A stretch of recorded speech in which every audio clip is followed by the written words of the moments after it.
Hey, ladies and gentlemen, welcome back to another heartfelt episode of the Real Pat King Show. I am here once again in studio with a very, very honored guest to have sitting in studio. We have a former Canadian Armed Forces officer by the name of Dawn Dussault. Welcome to the show, Dawn. Thank you very much. And Dawn has reached out to me to get some vital information. I guess I would say vital. Would you say vital? I would say it's still very important. It would have been nice if this is information that would have been relayed more during COVID. Right. But I'm glad at this point, just before the trials with Tamara Leach and Chris Babar, that we're getting this information out. 100%. So, Dawn, I got to ask, you come with an exemplary record. Can you give the audience just a little rundown of your background, what you did in the military, Cole's Notes version? I know that I've seen your resume, and it is absolutely profound. So let's have it. Who's Dawn Dussault? Thank you. And so where do I look when I'm doing this? Right in there, perfect. So hello, my name is Dawn Dussault. I was an infantry officer from 2001 until 2016, and I was a Patricia. So I was the first female Patricia officer in the history of the regiment. I've deployed overseas, Afghanistan. I've worked so many different jobs when I was including in the Special Forces, where I was a 2IC of a squadron. When I was in university, I went to RMC.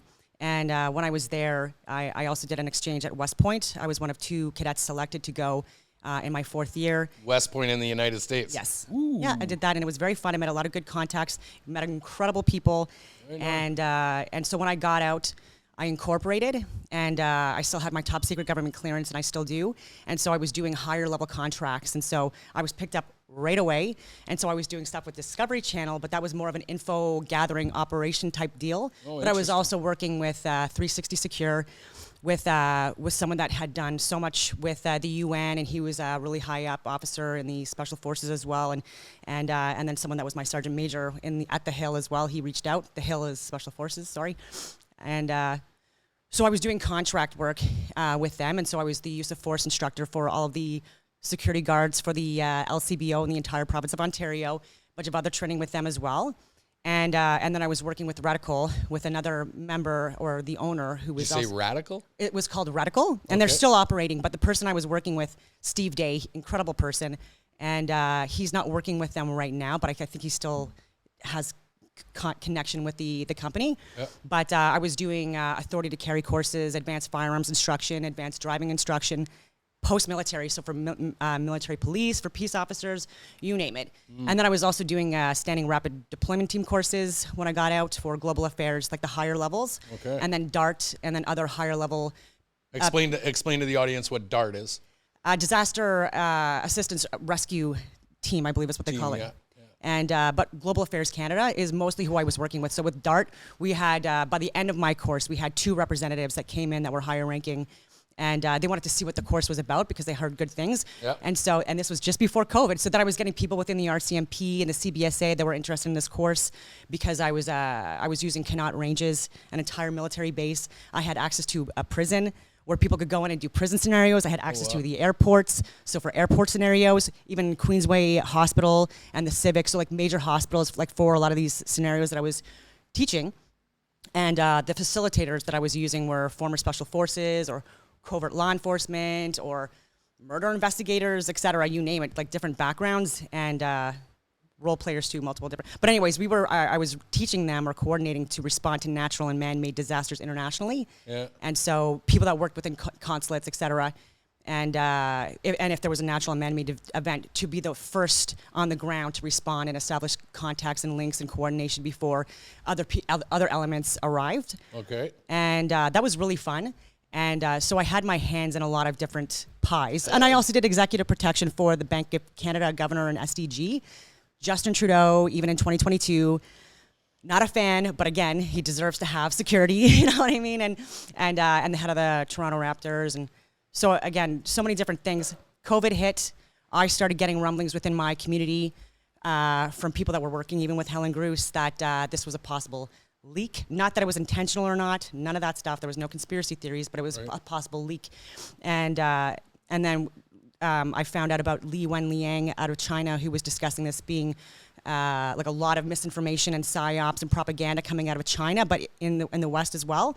We were getting it. And so that was January, February of 2020 timeframe. So even before the pandemic was declared, like I was already kind of thinking that there was going to be something that was going to happen at a large scale, even though I didn't think it necessarily warranted it. But I was kind of just at the beginning, just like one day at a time, just kind of seeing like how things would unfold. But then after 2 weeks, I'm like, this is nuts. Like what we are doing is absolutely not the way ahead. What we were doing, you're talking what the government was doing? What the government was doing, yeah, Okay. with the lockdowns and the mandates at first. Yep. And just like not allowing people to have access to be outside or to go to the gym or to go to restaurants or to travel. And that was making things worse. Right. And so, even with the masks and things like that, there was more harm than good, in my opinion. And I have shared research that I've looked into, scientific data, medical data. So it's not, it's not a conspiracy theory regarding that.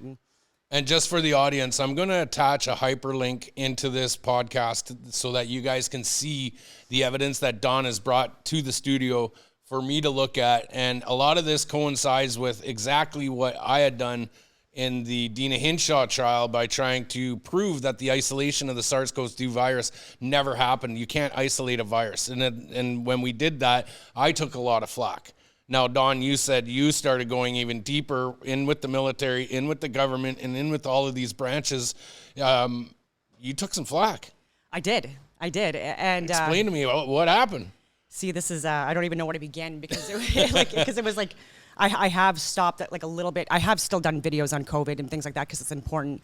But so 2020, I was communicating with people that were working in so many different positions, whether it be military or law enforcement or fire. So at the very beginning, I would say, probably the March timeframe, like more at the end of the month, there were people that I was in communication with. We were having these Zoom sessions, and it was every single night at 8 p.m. And so people like Gasparato, Chris Mandigma, these are big names in the security industry. Okay. We were doing these daily co-ords or update briefs, whatever you want to call it. And there was just information that was coming out regarding intubation and regarding laying people on their backs, devices, putting them on their chests, and then over embellishing the numbers that we were discussing. They were also discussing how to operate and function within a pandemic when people are locked down and stuff like that. Would that have anything to do with Project Laserbeam? No. No. No. Okay. No. Okay. It sounds familiar. Well, that was the Canadian military's response to the COVID pandemic and how the Canadian military was handling it. I'm not familiar with that one. Are you familiar with the CDS directive called Operation Vector? Yep, Vector 2, yes. Yeah, that's right. And so even though the references that they're citing in these CAN4 gens that were created and signed in 2021, they're not really actually, I'm saying they're not really, I'm trying to be polite here, but there was no actual like medical, scientific, or government data that could have justified the extreme measures for the CAN4 gens that they were enforcing. And then Wayne Eyre, who was the chief of defense staff who signed that off, it was extreme, and there were people before him, chiefs of defense staff, which is the highest ranking military member you can have in the Canadian Armed Forces. People like John Vance, who I'd worked with before. I believe he was Task Force 108 when I was overseas, but we different operation, but we still had contact within some areas of the operation before he left. It was different cycles or rotations. Okay. Great guy. He was a statistician or strategic genius, and a lot of people had a lot of respect for him. And so he, because of advice from his legal team. Again, I don't know this for a fact because I haven't communicated with him in person in a few years, but this is from credible people that I know within his community that were saying that he absolutely did not want to have it as extreme. He did not want to impose it where it would be mandatory for everyone to get vaccinated, et cetera. And then all of a sudden in 2021, there's a sex scandal that comes out. Multiple different high-ranking officers, and a lot of these were debunked and way over embellished. So people were forced to resign, but these were the people that were actually not wanting this to be so restrictive, which was really frustrating. Wait. So these people who didn't want to enforce these restrictions had scandals within the military. Yeah, how interesting is that? To debunk their credibility? Absolutely. Jeez Louise. It was so infuriating because I'm like, this is our only shot, right? Because they were saying, especially with the military, it sets precedents, and they even said it in the CAN4 gens, setting precedents for other government organizations afterwards, right? And so you set the standards, very strict, everyone else follows suit and basically copies and pastes and does their own template and whatever and signs off on it. But I often wonder, like, if he would have not gotten kicked out, would it have been extreme? Because I know people personally. I'm rambling on. I'm so sorry. No, that's fine. But that were still serving, yeah. and they did not want to get vaccinated. So one person in particular, there was tons. There were a lot. Yes. But people that I know personally that I went to RMC with, I can't say too much information, but she had over 20 years in as an Army officer. We went in together, over 20 years, and she got kicked out, removed, while pregnant because she didn't want to take the shot, not because she was a conspiracy theorist or any of that stuff, but because she didn't want to risk her first baby to get possibly like a miscarry or a stillborn or spontaneous abortion, because in our network also people like Helen Gruss were investigating a possible link between children dying under the age of 5 without any previous health conditions. Right. And she was slandered too, which was absolutely repulsive because she was literally doing her job. She's a hero. And so we were communicating with each other. I knew her phones were tapped because another friend that we worked with. Who would be tapping their phones? It was the government. The government. The government was wiretapping Helen Gruss. Tapping Canadian Armed Forces members' phones. So it was Ottawa Police Services were that's right. And this is all on Google. You can literally search this. Like Helen Gruss, she was wiretapped. And not just her, so her friends and her family as well. And this was not authorized, and it was absolutely disgusting. It was not authorized. I mean, they were doing it anyways, but I'm saying there was no justification for it. We seem to hear a lot about this not authorized campaign on investigating our citizens, let alone our Canadian Armed Forces members. Yeah. This is... So is this a lawless government that's working outside of... their legal manner? Like, how come military members aren't asking these big questions to the government when they are the protectors? They are the men and women that protect the citizens, and they're not. Like, I'm having a hard time. No, I'm having a hard time too, because for me, I swore an oath. And in the community that I was working with, like my resume, okay, it's great, but I know people that have better Your resumes. resume is absolutely phenomenal. Like, you have high class government security clearance that you can bust and peel back the veil on all of this stuff. So, sorry. No, like, this is, I'm so happy to have you here because it validates everything that we as Canadians had been finding out on our own. But then a lot of us, such as myself, doing the legwork and the research into this stuff.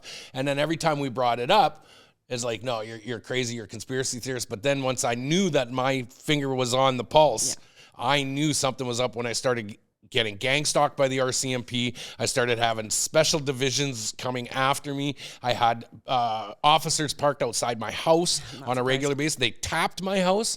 We'll get into more about this, but I'll let you keep continuing on with that. But this is something that is needed to come forward. And that's why the seriousness, ladies and gentlemen, for this podcast, for me, is to get this information out to you, because we know that the government that we've been under for the last 10 years have been acting lawlessly against the citizens of Canada. Now you're getting it from our Canadian Armed Forces. So yeah, it's I had sent, and it wasn't even just the Canadian Armed Forces. I can tell you that there were people, it wasn't a lot, unfortunately, of people in government and that were suspended, they were charged, they were kicked out, or they were bullied and harassed and called conspiracy theorists and given different jobs to do, and so many lives impacted of people that were trying to speak out.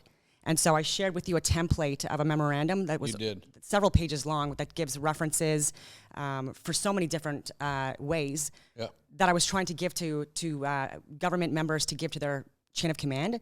And so memorandums, as you know, this is official military correspondence. Absolutely. It is absolutely supposed to be minute in it. And I had it where it would be under the direction of Wayne Eyre, the Chief of Defense Staff, to go as high as it could possibly go up, because I wanted it to reach him, because I was emailing him and obviously he wasn't responding. No one did. And plausible deniability, right? And so I had emailed every member of cabinet and so many people within the House of Commons during the 2020, 2021, 2022, because I was just like, I can't believe this is happening, and this is impacting so many people, and what we're doing is actually making things a lot worse. And anyone that I knew that was trying to speak out on this, even with their chain of command, it was getting shut down. So what do you do with that? There were people that were NCMs or officers, right? But they weren't at the top. And the thing is, the House of Commons or cabinet, they were giving direction essentially to the CDS and things like that, and it's like you have no room for like maneuver. Like, you're going to follow this, or there's going to be another sex scandal. I don't know, or something like that, right? And wasn't Vance? And I'm kind of going off topic. Vance was the one who allocated the budget for the new ships that needed to be. Am I thinking of the wrong? No, I think it's oh my God, not. There was a Navy officer. Yes, not McDonald. Okay, so I'm on the wrong guy, but I thought there was a few cases. So there was General Allan, there was Kedzier, Major General Fortin, General John Vance. These were people that these sex scandals came out, and a lot of it was bogus. It was literally, and I don't mean any disrespect to women that have gone through, absolutely awful experiences. I can also relate, right? But to go after people's careers that were incredible people just because they're not fitting the narrative or following the narrative is just absolutely disgusting to me. That blows my mind. Because he was like a hero. I don't. Again, this is just what I'm told from people I can trust that were in his network. Okay.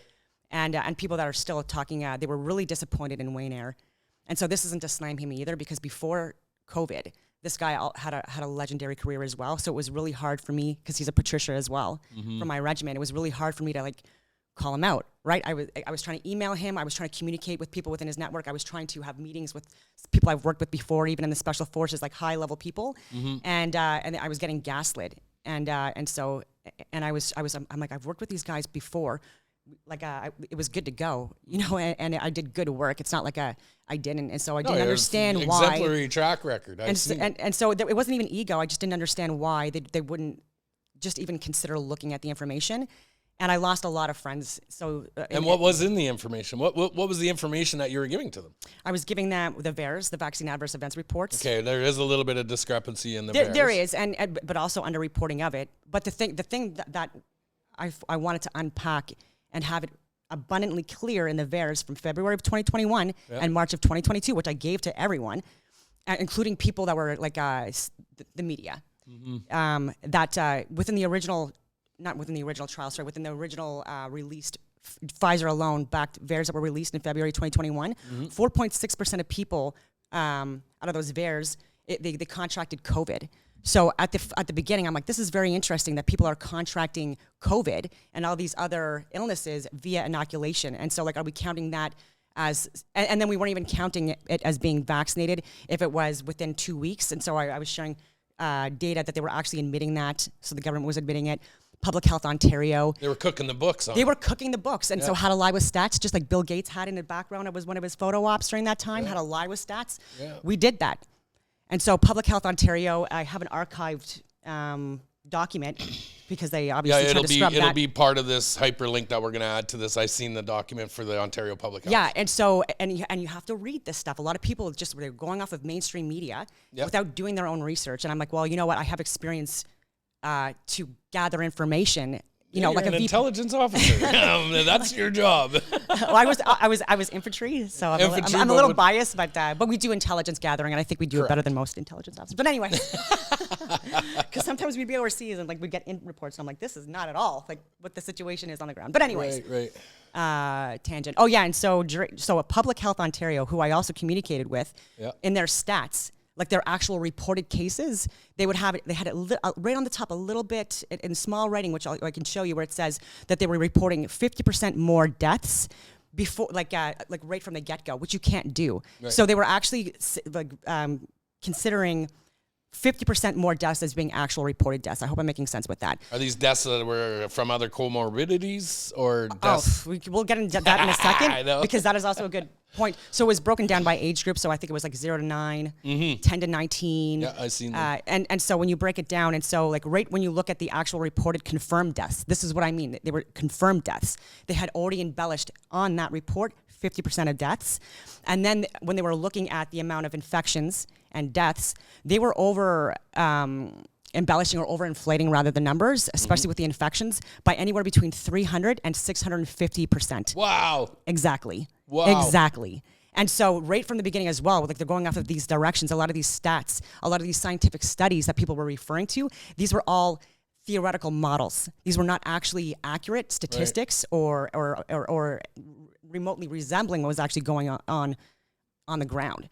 And so at the beginning, there were a lot more people that were lying about COVID and people contracting COVID. People were dying of gunshot wounds, and they were getting declared as a COVID death. We heard all about and those. They said it on the record. So they even said, just to let you know, we're going to classify it as a COVID death, even if they were just tested positive for COVID. Again, even if they had a gunshot wound leukemia or something else. Yep. And so they were saying this. And they were also not declaring people fully vaccinated until the 2-week mark. And there were people within that time frame that were also dying. And this was via inoculation. And so and so at the beginning, they were trying to scare people. Yep. There were a lot of hospitals and clinics, et cetera, that were, and media that were being utilized in order to stage these huge lineups and like a lot of people going, for emergency services, et cetera. A lot of that was fear and paranoia that was enabled by media and our politicians, but a lot of that also was just fake. And so I'd get people, on like bigger reports if they were in the area, because I know a lot of people within different areas. And so could you go and go to this clinic or go to this hospital and verify that it's in fact overran, and there would be no one there. Yep. And that was a what the heck? And then I was looking at some videos from China where there was these mass cast situations with these body bags and stuff like that. And then I'm seeing hand movements. I'm seeing people like eat sandwiches and stuff like that. Yep. And so you're extrapolating this data to get to what's really going on, or were you hired to do this? Or no, it was for me because I was an international security analyst. I have to be current with my skill sets because I was doing this training for these standing rapid deployment team courses. It's a very thorough package with a practical iteration in it as well. But for me, for any major event that's going on, I want to know exactly what's going on, the who, what, when, where, why, how, so that when I'm teaching, that's your job. Because it's my job. And so for people to respond to events, whether they be natural or man-made, it's my job, I think, to be able to provide the most accurate interpretation of what actually happened. Yep. And so I went down, and so this was from 2016 onwards, even post-military career with the special forces, all that stuff, the things that I did with them.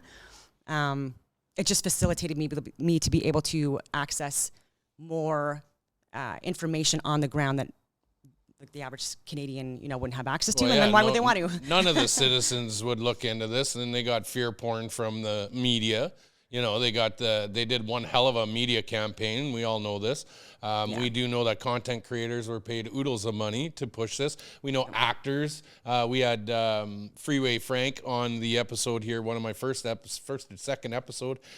He is a big media guy. He talked about it, about how they were paying them to come in and do all of this stuff. And, I've got reports of a friend of mine who has a media company that were being offered to post all this fear porn on the media and stuff, all coming from government.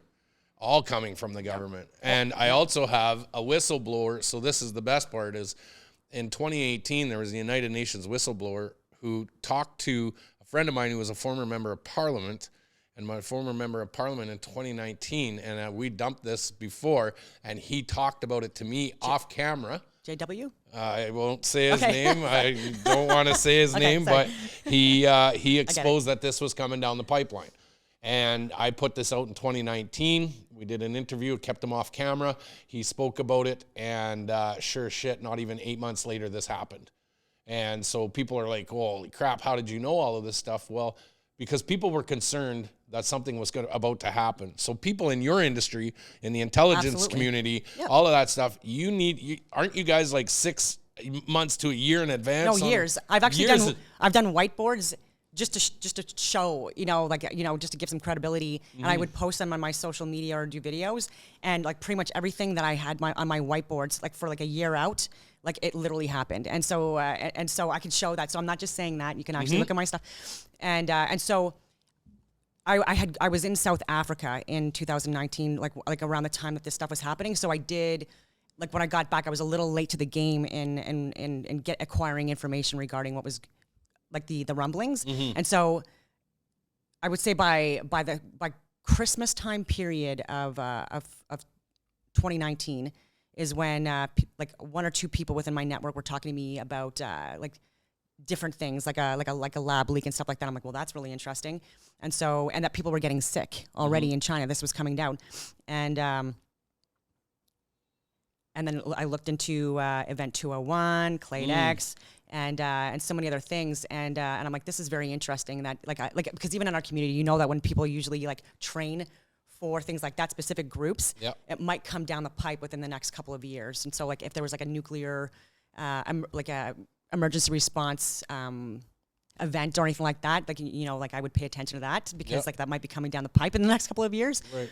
And so actually even with that, with Event 201, some of the footage and stuff like that from like these training scenarios were actually being brought out as part of the pandemic, as part of like real reporters and things like that. Played on the media. Yep. Yeah. So there's crisis actors and role players and things like that are used as well, that are government and non-government, that also assist with the narrative.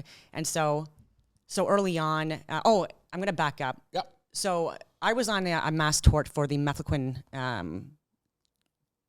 case. Are you familiar with that? No. So it was an anti-malarial drug that was utilized in the military. It was mandatory for deployments and stuff like that. Oh, is that the methylquine? Yes, methylquine. Okay, yes, I am familiar. And so I was part of the methylquine mass tort since at least like 2018. Okay. And so when I did more of the research and realized that this was actually banned and not able to be used anymore in multiple other countries, like including the UK. Like this was actually banned, and we were authorizing it even after that for the Canadian Armed Forces members. That really opened my eyes. I'm like, wow, they actually did they not know that this was like not a good drug to be giving to all Canadian Armed Forces members? There were a lot of adverse side effects, and so I was looking into that, and so that is what made me a little bit more wanting to question, to be honest with you, the COVID vaccine itself as well, because I'm like, well, you know, like I don't know how, if they're willing to give us banned drugs, like what else are they willing to do? And it's not like they haven't tested on people in the military before for years. You know, these are your brothers and sisters in arms. These are people that you worked with side by side every day, and the concern was there. Plus, it's your background. It's what you do. So I commend you on that. Like, I know you took a lot of heat. I did. I can't even imagine. Well, you can imagine. Well, I can, but for the audience at home, you know, like, you got to understand, we tried to push out and give the information to people, and we were hit and left and right. So having you here in studio, like, I just want to say thank you. I know we're not even close to being done this episode, but man, thanks, because this is crucial information that people need to know what happened, like really know what happened, because you're going through it, I'm going through it. We fought in the courts. You know, we were able to even show that the chief medical officer of health in Alberta wasn't even following her expertise. Yeah. We were able to win the Ingram case that proved it. And in fact, they ended up getting fired. And nobody across Canada was paying attention to any of this. And it was being subdued and buried. We were being shadow banned on all of this evidence. And I can't even imagine like what the military guys are thinking right now, what they had to go through. And there were a lot of people I knew too, that they knew that there was a possibility, because this was authorized under emergency use. And that was another bone of contention with me, because I'm like, there's ivermectin, there's hydrochloroquine, there's vitamin D, there's vitamin C, there's being outside, there's working out. And ivermectin, ladies and gentlemen, is a Nobel Peace Prize winning a parasite killer. Yep. And that is what it was. And then all of a sudden it wasn't good anymore. And then they labeled it, it's a horse dewormer. Well, yeah, it's a horse dewormer for colic in horses, which is a respiratory infection. But people didn't want to look past that part to understand this is for respiratory infection. Well, it was because of the money. Yes. And because there was a lot of people that had already put in contracts committing millions of dollars over a series of years and multiple different vials of these therapeutics, which are not vaccines. They tried to change the definition of a vaccine. And by the way, they wouldn't have even been able to approve it under emergency use authorization, which again is a point of contention for me. We already had treatments. And so when you have treatments in place for illnesses, you can't just do like a broad emergency use authorization for a vaccine when there's already treatments in place. Right. And so for them doing that was absolutely from protocol. Exactly. Yeah. It was absolutely disgusting. It was under emergency use. The original trials were debunked because there was no control group, and there was other things as well. There was no control group. That's a fact. I was part of the control group. I signed up to be the unvaccinated part of the control group. I was on the other side, from the ones that are vaccinated to the ones who weren't vaccinated. I signed up for that control test. Well, see, my sources are correct. and this is what I mean. So, like, okay, we can understand. A lot of the audience understands this part. We know we've been lied to. We know we've been absolutely bamboozled in all of this, and validating what we've done and where we've come to today is a key indicator for me that this isn't over, ladies and gentlemen. This is, in fact, it's got to be something that we never forget, because members of our Canadian Armed Forces lost their jobs, their positions that they took huge amounts of pride in. Injured again, like the methylquin, injured from taking these insane experiments. But when we did this, okay, so we move forward, you bring all this evidence forward, you start getting into, your discussions with your communities and with members of the Canadian Armed Forces, members of Parliament, all of this stuff. Now, let's kind of skip to, now the citizens are getting riled up, okay? And this is where I'll come in. So we do all of our stuff. I take Dina Hinshaw to court. I get bamboozled, sidelined, and get hit with a procedural violation. In my case, the Ingram case comes out. Now we're pissed. Now we're going to move forward. We come to Ottawa. We're in Ottawa. You're in the intelligence community. You noticed some things that happened in Ottawa. Can you elaborate? Well, I knew that the Freedom Convoy was going to be hitting Ottawa like over a week in advance, just because of the people in my network, and so I was communicating with multiple people on the ground, like law enforcement, veterans, you name it, and I actually assisted with coordinating speakers at the Freedom Convoy to speak up on the platforms and stuff like that. Assisted with the speeches, reviewed it, and stuff like that. We wanted this to be peaceful, and so I was having arguments with people. I'm literally saying that I lost a lot of friends, people that I adored. We did great contracts together and stuff like that. But I was like, you're fucking. It was intense, right? It was frustrating because people were believing that this was kind of some kind of like a white supremacist, right wing extremist, fringe minority. And but I do like there were people within government that were there as plants. There were people that were there that were crisis actors, role players that were not government, that were paid protesters or agitators. Who?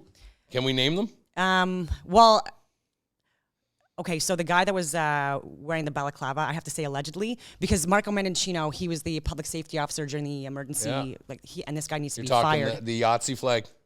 Yes. Yeah. Yeah, and so I don't want to say his name. Do it.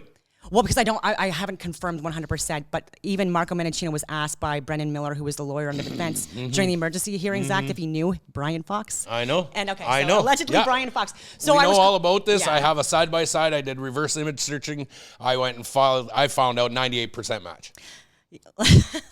And so I was even saying, and so I was actually there with my friend, like we went downtown that first weekend because we didn't want this to be some kind of like a huge event. We knew that there was going to be agitators and assholes, even like the leftist radicals that were going to be there, which they were there. Which was one of my number one roles while I was there, was to get these guys out of there. They were such losers. Like they were this is what I was going to report. So bought and paid for from the government agitators. No, but there was also, it's not even just from the government. There were plants and embeds that are needed to be there, like clothes. Anyway, there are other people, but there were people that were there that just so happened to work for government, but they were the far left radical groups that they were there on their own fruition or whatever you want to call it, just to be assholes. And then people that are protesters. So you had people coming in from the U.S. that are part of like the BLM, Antifa, like those groups. These are like a lot of these people are professional and they're hired, and they're part of companies, and their names are on their companies, and it shows where they get their funding from. And then you can confirm that they're going to multiple different protests and escalating things. And so there were people like that in like at the Freedom Convoy as well. And then media was lying about the homeless people in the area, saying that there were people that were targeting them. 100%. I know that for a fact. And well, you know what? It just so happens too that I had been a volunteer with the Ottawa Mission for years, and so I was a facilitator for Discovery University and things like that, even during this period.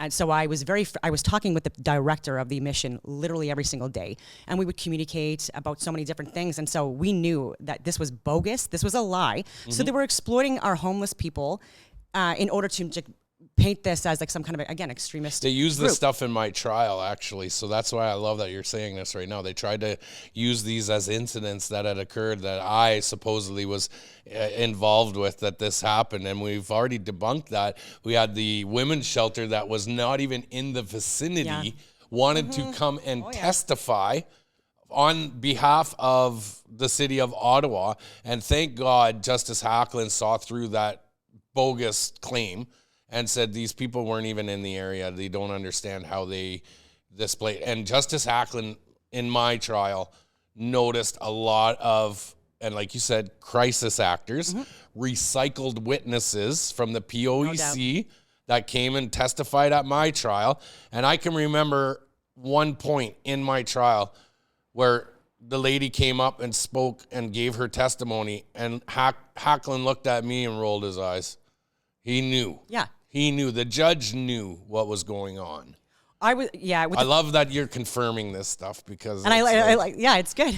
And well, because even during the the January 6th riot, I called that out immediately. Do you know that I actually? So we're good. And you can look at my stories on my social media. Off topic here, but January 6th, I covered that for 48 hours, and I was streaming off of Antifa web pages, the videos from them, and I exposed it, gave their names. Me and my team, we were going and looking these people up of who they were and pulling up their social medias in real time. I ended up getting banned for 1 year off Google. Me and Donald Trump were the only ones who have ever been banned from using Google. For 1 year. I have the paper. I didn't bring it, but I have the paper from that. I mean, I've had multiple YouTube accounts deleted on me. Yep. But, and LinkedIn randomly. Wow. And but my Instagram was able to stay, luckily. So at least I have some things on the record to show that from 2020, like at least I was trying to call this stuff out. But it was because for me, like I swore an oath. I was still working with government or around them. Right. And there was people I really cared about that were still serving, and they were getting fucked over. Sorry for swearing like this. No, give her. Like, this is raw. I want it raw. Yeah, sorry. Let's go. And and there was nothing we could do about it. And it was really frustrating because this was a long time. So a lot of people only got kicked out finally in 2022. And people are still going through like the court process and stuff like that. So a lot of people's lives are ruined. Absolutely. And and my contracts, because I refused to get vaccinated, because I'm like, I'm going to hold the line. Like still to this day, your contracts are, because they're not forcing these. No. Like I could still do contracts if I want now. Okay. But like I have been busy like in the last with other things, so I can still pursue them. But at the time, absolutely not. Like I was considered to be, and I think now more people are open to what I was sharing than they were 2020 to 2022, 2023, because people thought I was a little antichrist. People literally thought I was a baby killer. They thought, like, I'm talking higher ranking people that I was friends with. They literally thought that I was some kind of conspiracy theorist and that I was crazy. And so I'm like, I'm not fucking crazy. And some people, that I was close friends with for so many years, like I was so disappointed because they had positions where they could have at least tried, they had more influence in certain departments than I did, and they weren't pushing this stuff up. And so like, and so I regret doing this, but I was even calling friends. I'm like, you're a fucking coward. And that was like the last thing I said. You know what I mean? It's been years since I've communicated with these people, but it's hard because it's people I deployed with, or people that we had such strong relationships with, and it was just such a waste. And it was just because I'm not vaccinated, just because I'm sharing this information, just because I'm supporting Helen, like you should be doing that too. Like I was just so mad. Right. And don't force this on your subordinates. I won't get too much into it, but I was just it was such an intense period, and like I was getting targeted. So I had my house doxxed. Like I had people circling my block for hours. I have footprints on my back step with who knows what they were trying to do. I had like blacked out vehicles, the dog trails that I would go to, like even 45 minutes away from my house. So people clearly knew my routine. So I had to keep on switching up my routines. And I had cops in 2021 came to my house 2 different nights. I am not a criminal. In fact, like I was still working like contracts, obviously, even during that time and beyond that time, few and far between.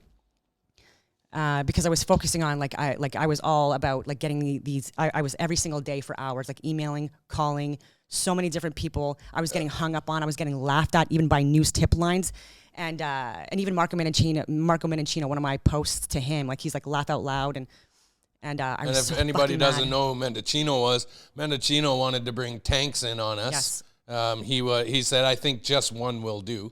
Him and David Lemeni. And so there's so many civilians. And by the way, you have your own government in beds that are there as well. So, and children. So like these jokes are actually not funny. They're not. And this has actually happened in other countries. And so just because of how things were landing in Canada during that time, I honestly thought that something bad was going to happen. So there was even one person that I had even face training together and stuff like that. It just so happens that he was one of the company commanders that was staged outside of Ottawa, ready to go. If needed. And we were talking, and I'm like, just so you know. Staged in what aspect? Just like planned and prepped in case they needed to respond. This is very typical. You're not going to see it or hear about it unless they actually need to be involved. Planned and prepped to come in and... If the military was needed. So if a CFAD was signed. So if there's anything... So there was a legitimate group on standby, ready to come in They were on standby. And so and then also with the special forces obviously would be on standby as well. And so I actually communicated with a contact of mine, a source that I had, and wow, like even a week before they came, and I'm like, look, this is not a right wing. I'm like, this is not a right wing conspiracy. Like I did signals notes, so I'd be talking to these people like, hey, like look every morning, like update brief. But anyways, and I'm like, people are coming. I'm like, this is not a right wing white supremacist radical group. And and I was saying like, these are people that are coming here. This is going to be peaceful. And it's because people are not listening. And so, anyways, we communicated, and I'm like, can you at least I can't say what his name was, but can you at least let this person know, who was the CEO at the time? And so the message was relayed. And so I know, like, sometimes I feel conflicted, like, should I have let them know or not? Because I knew that things got a little rough by the end of the Freedom Convoy. But I said it for them because of fog of war, right? What they wanted to have happen, like the people at the top, like Justin Trudeau types, they wanted to have it where this just fell off the rails that first weekend, and that there would be the Emergency Act declared. He was literally preparing in his friggin' bunker the speech about like white supremacy and all of that stuff, but it didn't work that first friggin' weekend because we were all hands on deck. I know. Like literally people that were like blockades, so many different things, like sweeping or shoveling the streets, giving blankets, giving coffee, like all of that stuff. We made it peaceful, and we were saying like, don't respond to people. There's people that are here that are there to elicit emotional responses in you. Don't follow people to the Parliament building. Don't do this. Don't do and then record. So if you see people that you think look suspicious or that they're doing things that are weird, just record it. Then you have it on the record. Let people know. I didn't sleep very much that first week. Oh God, neither did I. We were out constantly. Me and George and a couple other guys that were in our team. We would call it out. We seen them. We would follow them in the crowds. Good. So we had a team of people on phone, like quick speed dial, that if they seen anything, I actually, and this was by luck, strategically was able to get a place in Gatineau where I can strategically see the Parliament. I was 5 minutes from one end of the convoy, 8 minutes to the other. In Nice. packed, like I was out the door and gone every time we got a call. I would get back, I would just take a little bit of rest, I'd close my eyes for 10 minutes, my phone would ring, okay, we got this going on, boom, out the door, gone. Amazing. We worked really hard to keep that from not happening, and there was many a tense situation. In fact, the SWAT guys came up to me closer to the end. They said, you did a phenomenal job, Pat. Amazing. And I'm like, what do you mean? Sorry, I keep cutting you off. I think they knew. And that's where I was going with it. Is I think they knew that these guys were in there. What's his name? I'm not going to divulge because OPS. It's do you mean ERT? Emergency Response Team. I think they were OPS SWAT team and RCMP SWAT teams. Nice. I did have the RCMP SWAT team that was flown in from out west that stayed at the Coventry Marriott Hotel. They came down, spoke with me privately, wanted me to take my cameras off and take my mics off. Of course. But just let me know. He said, we met with the lawyers, everything. Pat, you guys are doing fantastic. Keep up the good work. Yeah. But we're leaving to go and de-escalate Windsor because we've called the lawyers in to show us where you guys are breaking the law. Lawyers couldn't show us that. We're out. And I was like, okay.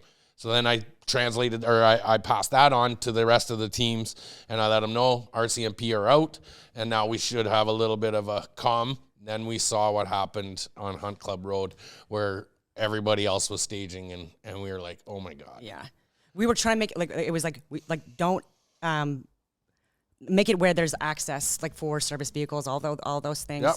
And my goodness, just thinking back about that time, that was my number one contingency plan when I planned before I left Alberta. Because even when the convoy was on its way here, like before they even got downtown Ottawa, I wanted to see if there was any people that were there as agitators or disruptors. Because what these assholes do is they will dress as like MAGA or as like what they would consider to be like a right-wing white supremacist, and they joke about it too. Like some of these idiots actually have videos where they post, where like, oh, I'm pretending to be a MAGA, I'm going to this protest. Well, you just told people that you are actually the opposite of what you're presenting yourself as. And so they were presenting themselves as veterans or things like that when they were actually not at all. They just wanted to make us look bad. Yep. And that was annoying as well. And so I wanted to go to the convoy, like they were staging like outside of Ottawa about an hour before coming in. Yep. And so I went with one of my girlfriends just so she can like record and stuff like that. And I was giving food, water, but also looking for any possible assholes, right? Yep. Or any threats. And surveilling the scene. Yeah. And so I took a few photos of people that I thought were suspicious and things like that. And it just turns out they were just like really highly motivated supporters and stuff like that. So I was like, yeah, that's fine.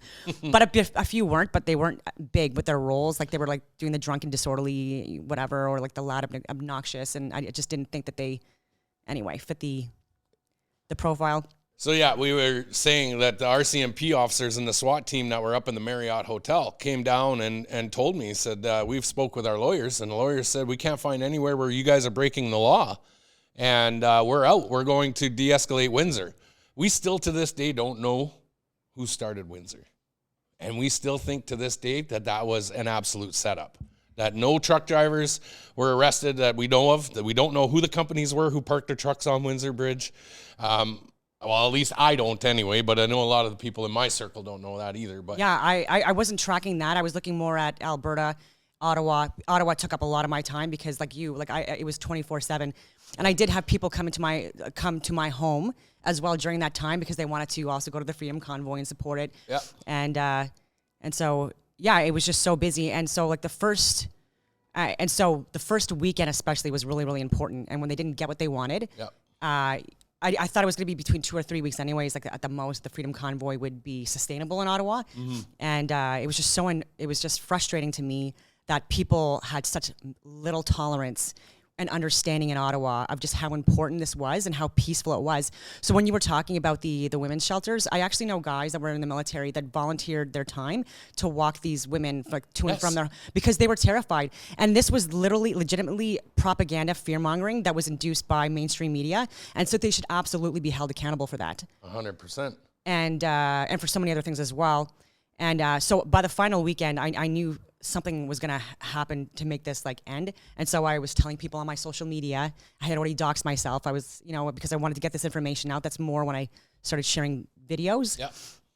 And I was just, I said, if you see anyone with gas masks on, you just get out of there. Exactly. Yeah. And we said the same thing. When you start seeing the masked crusaders coming in and the guys with gas, they're going to start something. They're going to try and cause something. In fact, I was credited for making sure that didn't happen. And you said something about Alberta though. You were watching Alberta as well. I was tracking some things coming out of there because I had a couple of contacts there, and so a few months before the Freedom Convoy, a few weeks or a few months. It's been 5 years, so I'm so sorry if I'm a little back on that. Okay. But there was so sometimes the media. They'll put things out and it'll be to plant seeds for what might come as well. And so before that, there were people that were posting that there was RCMP uniforms that went missing.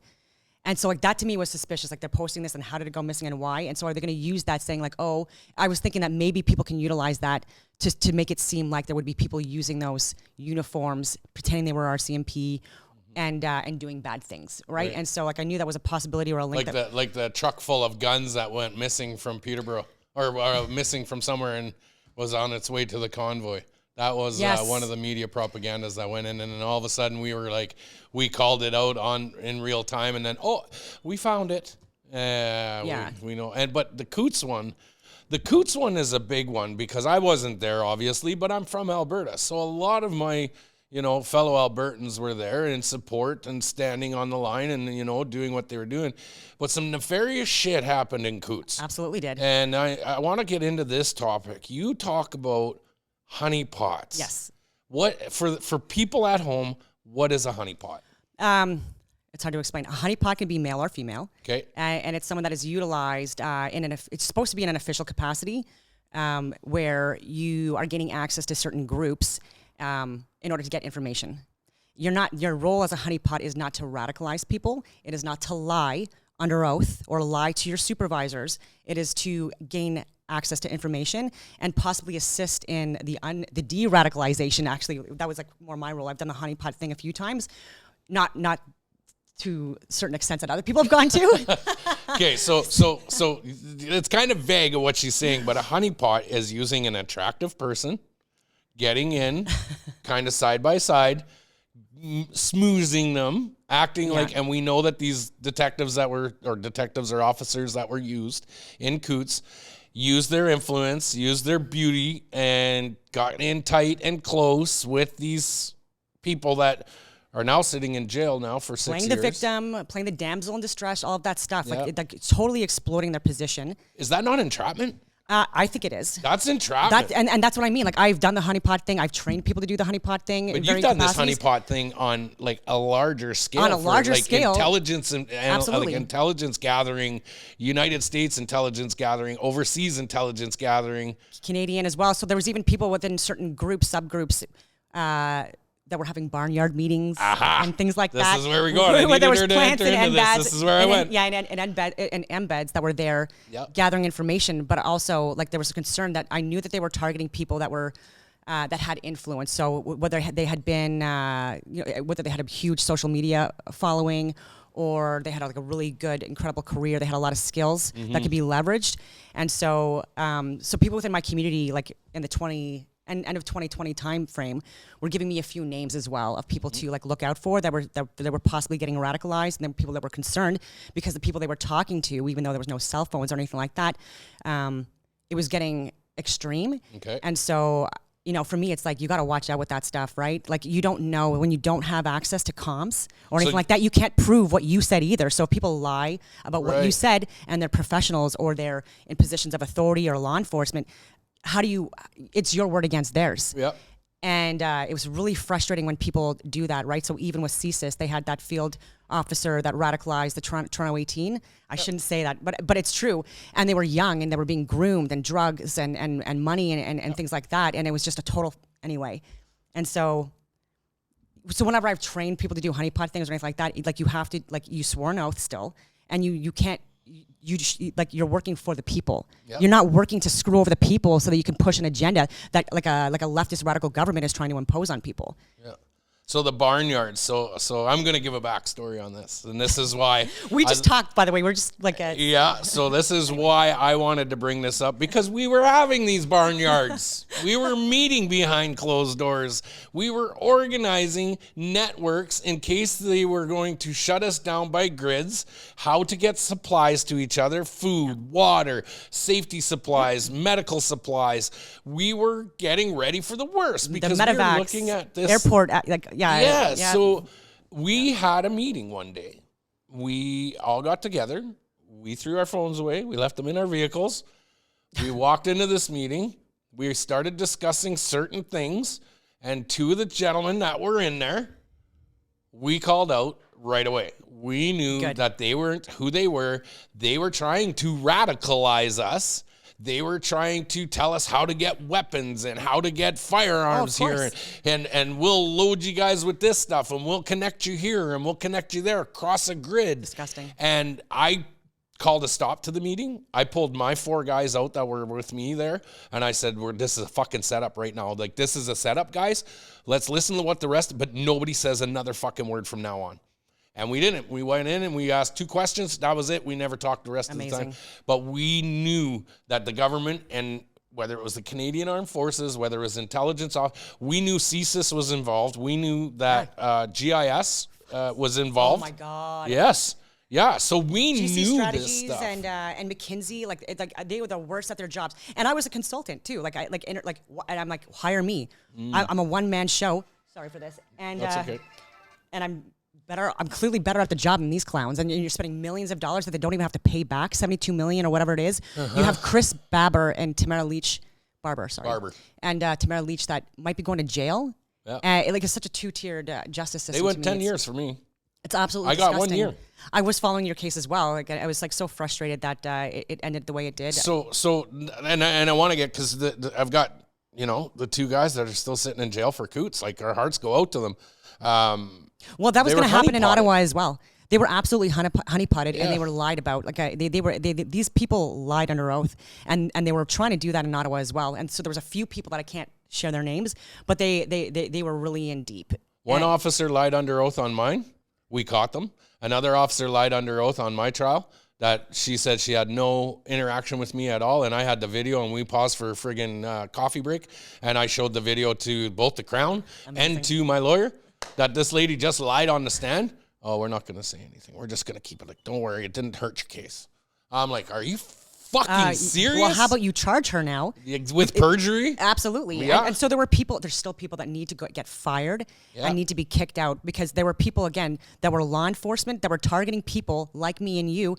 We're not criminals. I was sharing information. I was respectful. I was peaceful. I was sharing emails with medical, scientific, and government data. I was having conversations with them. I was giving my resume. I was like fully out there. And it was just being completely dismissed. And it was infuriating because I'm like, you are actually harming people, and I love my country, and I just saw where it was going. And even in 2019, I had done, I was kind of like a military advisor for global affairs, but after 2019, they haven't invited me back. Right. because they were talking about what was it at that like white supremacy, and they were trying to paint like all military guys as like white supremacists, and I'm like, no. And I'm like, this one incident you're talking about with this guy was allegedly Proud Boys. I'm like, he's reservist and has nothing to do with like the regular army. And then I was like talking about stats and about how like media like essentially has been embellishing and fear mongering now, and it's been increasing, especially in the last 10, 20 years regarding this narrative. And so just to be cautious with that, and there's people that are extreme in every single organization. Absolutely.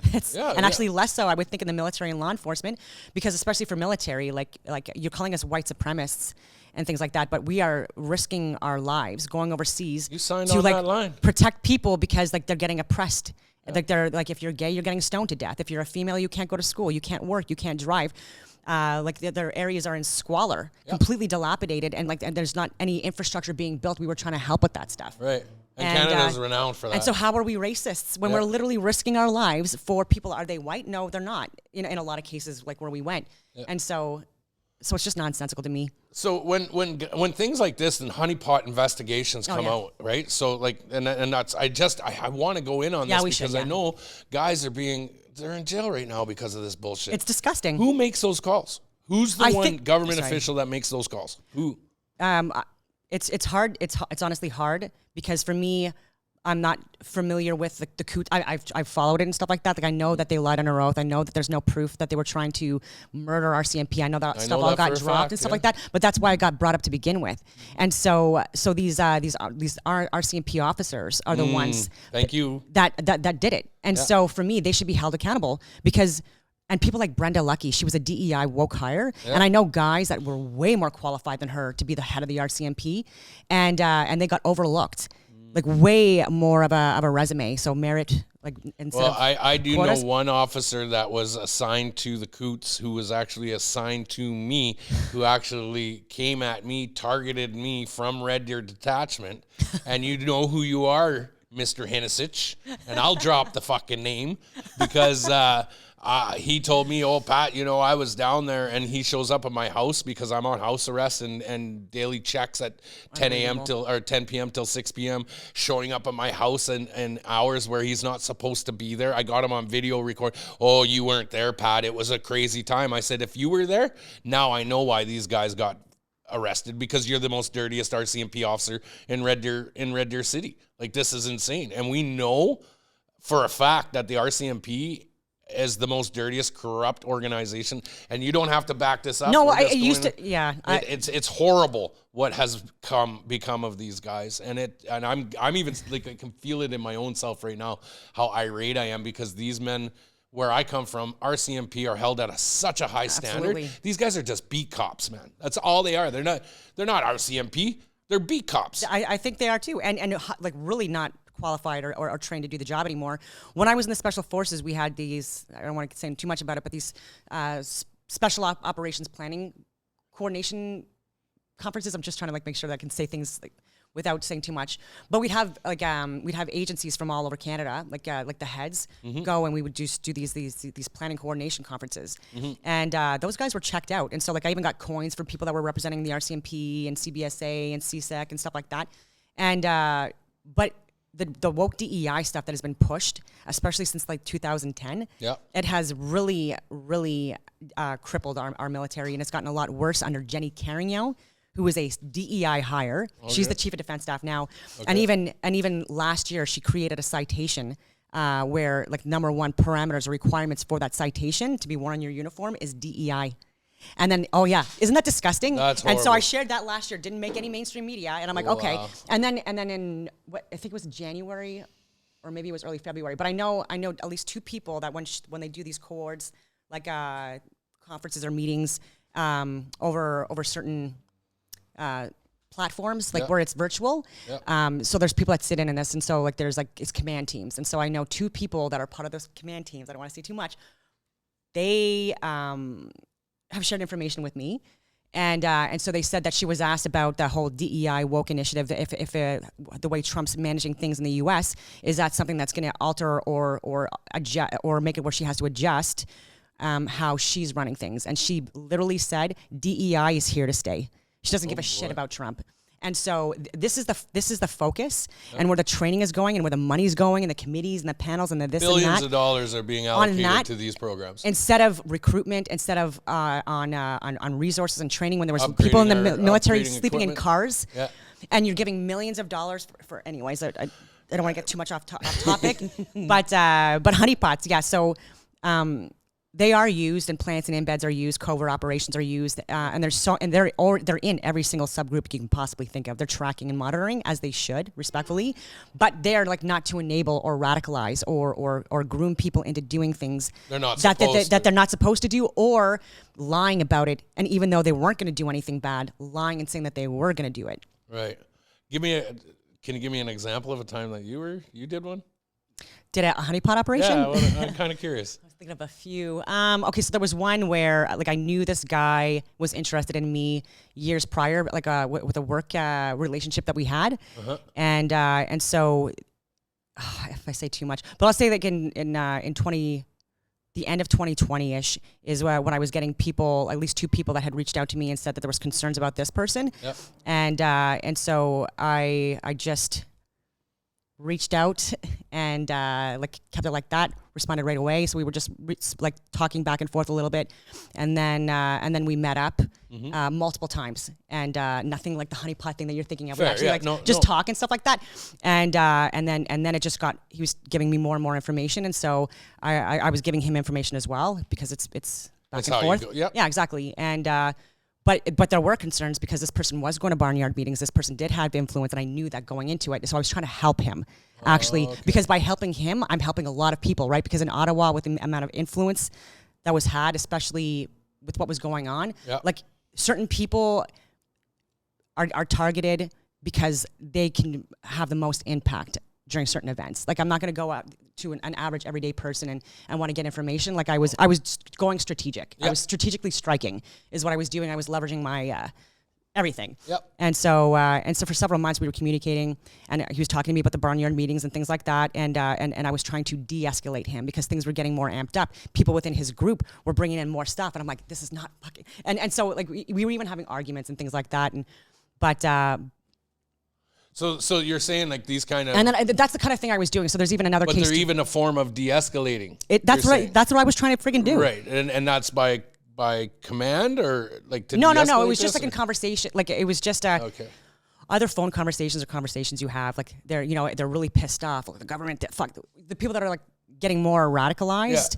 It's trying to talk them out of it. Like, look, like what's the so what? You do this, then what happens? And then what happens? And then more restrictions are imposed on us. More of our freedoms and liberties are taken away. All of these things. So like, just think about it, right? So like, nothing that you guys are talking about doing is actually going to help anyone in the short, medium, or long term. And so. Yeah, and so don't do anything stupid. And then even people, and so I had connections from the Yukon and back. I did a road trip, and I was talking to people of interest that I knew were speaking out on speaking out on what was going on. And does CSIS, so the honeypot could be light too, right? So like if I could add a friend request, and that could be enough for someone to want to like get to know me, or just randomly being in a library. Or a chapters or whatever that I know that person's possibly going to be at. So there's like certain things you can do where you can pre-plan where you're going to be in advance as well, and just so happens to like it's just like you can make it seem like it's just a random meeting. So I've done that a few times before as well. And sheesh, I don't know, man. I'm starting to think right now, man. I think this has happened to me many times. I get pulled over in the middle of places, and all of a sudden I'm random conversation. And it's fancy meeting you here. Like, oh no way, what a coincidence! Or they know you, and I'm like, I don't know you, but okay. And that's crazy. So this is happening, I mean, there is risk to it as well, right? Because I'd be going on my own without anyone knowing where I was going, things like that, just because of the risk. Yeah. And then having meetings with people, like going on dog trails or going to parks, just so that it would be public, just because I'm not that dumb. Or private meetings and things like that. But it was just long conversations or arguments or things like that, just trying to get people to just relax a little bit, because like, where things were going, especially during the Freedom Convoy, every day I was like, some hotheads. Well, they even tried to deem me as a hothead. Like I was going in there for violence and all of this stuff. Even people within the Freedom Convoy, like the people that I put in organizational positions were saying that that's why I was there. And I'm like, okay, so for everybody who knows, we'll get away from that topic, but we know who I put. I put everybody in their positions. So it was me. No doubt. Amazing. Right? So I put Tamara where she was at. I put amazing. Chris, I put them where they were at. I made contacts with Chris. I made contacts with Bridget. I brought everybody to the table. We had everybody. And then all of a sudden they started doing that stuff to me. So made me suspicious of who's in their ear that is causing them to say, we don't have anything to do with Pat. Fuck, I brought you guys to the table.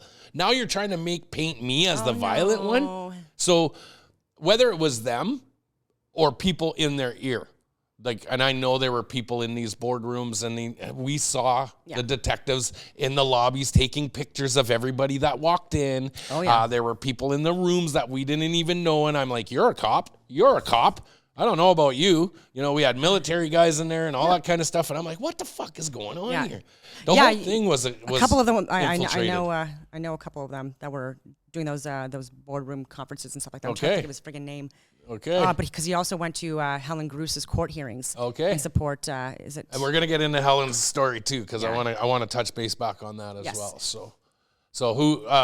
So you confirm, like, you knew people that were in those rooms that were in there as honeypots? No, not as honeypots. No. That were there just in support. Okay. I was thinking maybe you knew that there were people in there as honeypots, because we know there were some. Like, I didn't know the term. I didn't know that's what it is, but it makes total sense, because they were rubbing elbows with people that we didn't even know. There was 14 people that I brought to the table. I had friends that were acting as honeypots as well. I'm going to say that now. Really? And so it actually have like certain that they were gorgeous girls to actually like either email or communicate with people to get access. So even like again, the RCMP guys, some of these guys, it's easy. It's so easy. Anyways, because we know where you guys drink downtown. Anyways, when you guys come here. Wow. So a lot of information was given. So that's and it was funny. She's like giving me like everything that they're saying. And I won't say what unit they were part of or organization, but anyway. Sheesh. And so yeah. I shouldn't say all this, but I am. I love it because I'm trying to warn people in advance too, that people have service that are still serving or veterans, that like you got to watch out for this stuff because it is it's a lot more complicated. And, it's kind of a lot of different moving parts. It makes you nervous of what you can and can't talk about in just the general public, right? You don't know who's freaking following you around, listening to you. You do not. I was gonna say, like, another thing with like CSIS and GIS and how they were after me, they planted listening devices into my house via a. They used like a telephone company that needed to go look at something. They came in, they put this listening device. It was a Mars device, which is, I looked it up. It is it's a ever long lasting battery that can pull information out of technology, your phones, your computers, all of this stuff. It wasn't wired to anything. It was just sitting there running on a long life battery. And when I called the RCMP to say this was in my house, I showed it to the RCMP officers. They took pictures of it. They gave me a file number.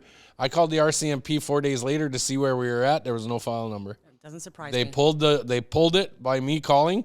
That was their way of getting the device out of the house. And then they dropped the file. So, ladies and gentlemen, be careful who you're talking to. Yeah, and if there's like wands you can actually buy as well if you want to like make sure that there's no surveillance equipment or anything like that in areas that you're working in. Mm-hmm. But sorry, with CSIS, I want to talk about Helen, but with CSIS, that was also incredibly frustrating because we're supposed to trust the government. Like, yes. I know it's funny to say, but like legitimately we should be able to trust our government to varying degrees. And CSIS, they were putting their reports in like as the Freedom Convoy was progressing, Yes. in order to paint a picture that wasn't even there. And so they were trying to say that Diagolon with Jeremy McKenzie, that this was a right-wing extremist group. But you know where they were getting their information from? From a Twitter feed post from Justin Ling and an article from Vice News, Justin Ling, in order to justify, like that was their evidence as to like why this was justified to declare the Emergency Act. And Such said that professionalism. this was like and so like, what are you talking about, respectfully speaking? And so, and there was more than that as well. And so they had inaccurate information that they were intentionally utilizing. Like I do think that as well, that Justin Trudeau or like that cabinet, they were making sure that no matter what part of government you were from, you were just going to paint the narrative and enforce what they wanted you to enforce, if it was right or not. And there was a lot of money in it, and a lot of shares and stocks in these companies that were utilized by people in cabinet or in the House of Commons. And I think this was a grift. I think they're grifters. I think they're not at all qualified to do your friggin' jobs. I think you guys should resign, especially the people that have been there for over a decade. Absolutely disgusting. And it's these clowns in cabinet especially that are the ones that are causing the most damage within Canada. So they want to talk about the protesters and things like that when these people are literally the steering committees and they don't even know what they're doing with Agenda 2030. What they're actually pushing is actually going to be societal collapse. So you're literally just aiding and enabling our, us being a third world country 100%. when we could be the best country. Exactly. So easily too. Exactly. And what, for a paycheck? For a paycheck and for power. They have the position, right? Exactly. So you've got these clowns that have, like, they don't have the background. Like Melanie Joly and Vera Etches and Patty Hajdu and Marco Menincino, all these people, like they and they're still getting voted in. So when or elected. Actually, and that's the thing too. I won't get into government. Can we get the light in her eyes there a little bit? Sorry guys, we're filming in the dusk part of the day and it looks like there's a little bit of sun coming in. He'll get her figured out. My biggest thing, though, is so you got CSIS, you got GIS, you got the RCMP, you've got these tactical squads, you got these intelligence communities. Do you think they're still investigating me? Just by your own... you're probably still on a list. Still on a list? Yeah, I think you would probably still be like on some kind of a... There we go. Got it. Perfect. Yeah. You might still be... I'm assuming that you'd still be monitored. Okay. And monitored for radicalism? Is that just entertainment? Maybe entertainment, because it is entertaining to think that you're going to waste dollars on a guy with one leg who's just got a big mouth and can rally the troops because people are pissed off. And I can tell you that CSIS, if you are watching and listening and monitoring me, you might want to take a second look at what you're doing, because we are only trying to protect citizens of Canada. Exactly. We are not trying to hinder. We are not trying to overthrow government. We are trying to correct the wrongs and right the wrongs that have been happening here in Canada for so many freaking years. And you know just as well as we know the infiltration within the members of parliament that you're afraid to touch, that you're afraid to come forth because you're tied by red tape. It takes people like yourself, people in the communities, to stand in your convictions. I've been using this term quite a bit latest in recent days, because we need something. Something needs to happen. We've got detectives that know through data that. And I did a report in Williams Lake and 100 Mile House, British Columbia. I flew up there, met with 75 nurses that were experiencing mass aborted fetuses, stillbirths, babies passing within days, weeks, months after this rollout of this experiment. And then we finally get a detective, Helen Gruss, who a lot of my followers know. We've been watching the case with Helen. She's doing her job. She's going with the numbers. She's seeing the statistics. She calls it out, and now she's being absolutely roasted and discredited and defamed, like the military vets that, big high-ranking officers in the military. If you went against the grain, you know Helen personally. I do, yeah. Give us a little backstory on her. I worked with Helen since around the 2016 timeframe, post-military, because I was incorporated, and she was who I was working with for these SRDTs, the Standing Rapid Deployment Team courses, because she was so good at her job and such a professional that we actually leveraged her for higher level training to assist us with this coordination piece. And so I want to say exactly what she was doing, but it was very important, her job, and she was incredible. She was a professional. She wasn't a conspiracy theorist. She was like believed in God, I think, anyways, all of that stuff. Super patriotic, like sings at hockey games, the kid, like Oh Canada, just like salt of the earth person, and very humble. And so I had a lot of respect for her. And so within my community, once we started getting rumblings of like we were sharing information, sorry to back that up, I don't know if you know that she worked for for SACA. So that's the Sexual Assault Child Abuse Unit in Ottawa. So she was very much, for 7 years, she was working in that organization. I know. So she had experience. Person. So it's not like she was moved to SACA during COVID. She had been there for years prior to COVID. So she already knew established patterns, and so did her supervisor, right? And so when she was investigating many more links or sudden infant deaths to investigate of otherwise healthy babies that ended up dying, and there was they couldn't figure out what it was. All she wanted to do was just investigate and make sure that everything was looked at. And she wasn't going above and beyond what she was supposed to be doing. She wasn't accessing information that she wasn't supposed to be accessing, etc. It was above board. And I do think that the person that she was trying to help with a certain investigation, I think she was insecure, a woke DEI hire. I think she was insecure and couldn't take I don't know what you would call it, like feedback. Constructive criticism and feedback to assist with her investigations, because she was new, and she's the one that that pushed this and saying that the investigation and so Helen. This young woke DEI hire, in my opinion, maybe she's not, but she is in my opinion, and so she just couldn't handle the fact that that there was someone that was going to assist her with her investigations, only because it wasn't done right. Like, she didn't do a good job, and so. A professional that has like seniority is going to help people years and years of experience. And so I'd be like, I'm going to listen to you. Like, let me take notes. Like, what's your advice? Like, that's like how a Mr. Miyagi, like a mentor, Of that's course, who you want to learn from. Yeah, exactly. And so like, why would you not want that? Right. Like, for me, if there's anything I'm struggling with, if I know a little expert is going to assist me with things, and of course I'm going to take it. But anyway, and so 2021, she's sharing information from Byram Bridal, like medical, scientific, government data that people in Canada were not getting access to. Because I was on a VPN, she was on a VPN. You connect to different countries to get different levels of censorship to get access to information. So I was getting information, she was getting information that was completely getting blocked from Canada. And the huge censorship stuff coming out of the mainstream media, like I still, till this day, I think that people need to be fired. And people need to be charged. Absolutely. But so they protect their own. Of course they do. Yeah. But what like? So with Helen Gruse's case too. And so if you want, I'll ask her if she wants to do a podcast with you or not. Like, I don't know if she's doing them yet because she's still Helen, in the courts. I've met Helen several times, nice. And she's been very genuine and like you said, salt of the earth. Yes. She sympathized with what I was going through. She gave me some words of encouragement. I'm not going to say them on here, but she knows, like, there's other backstories with OPS that a lot of people don't know. I've worked with OPS many a times in organizing rallies and protests and stuff, and we had a great rapport up until the convoy, up until the aftermath of the convoy. I even helped OPS with notices of liabilities and letters of informed consent to stave off the jabs for their own unit. Yep. That they were actually successful in getting. Oh, nice. And they didn't have to get vaccinated because right up until January 28th of while we were there. So I got an attaboy from a lot of the OPS officers. Now, to the ones that turned on us, you know damn well how corrupted the city of Ottawa is. A lot of them thanked us behind the scenes. Yes.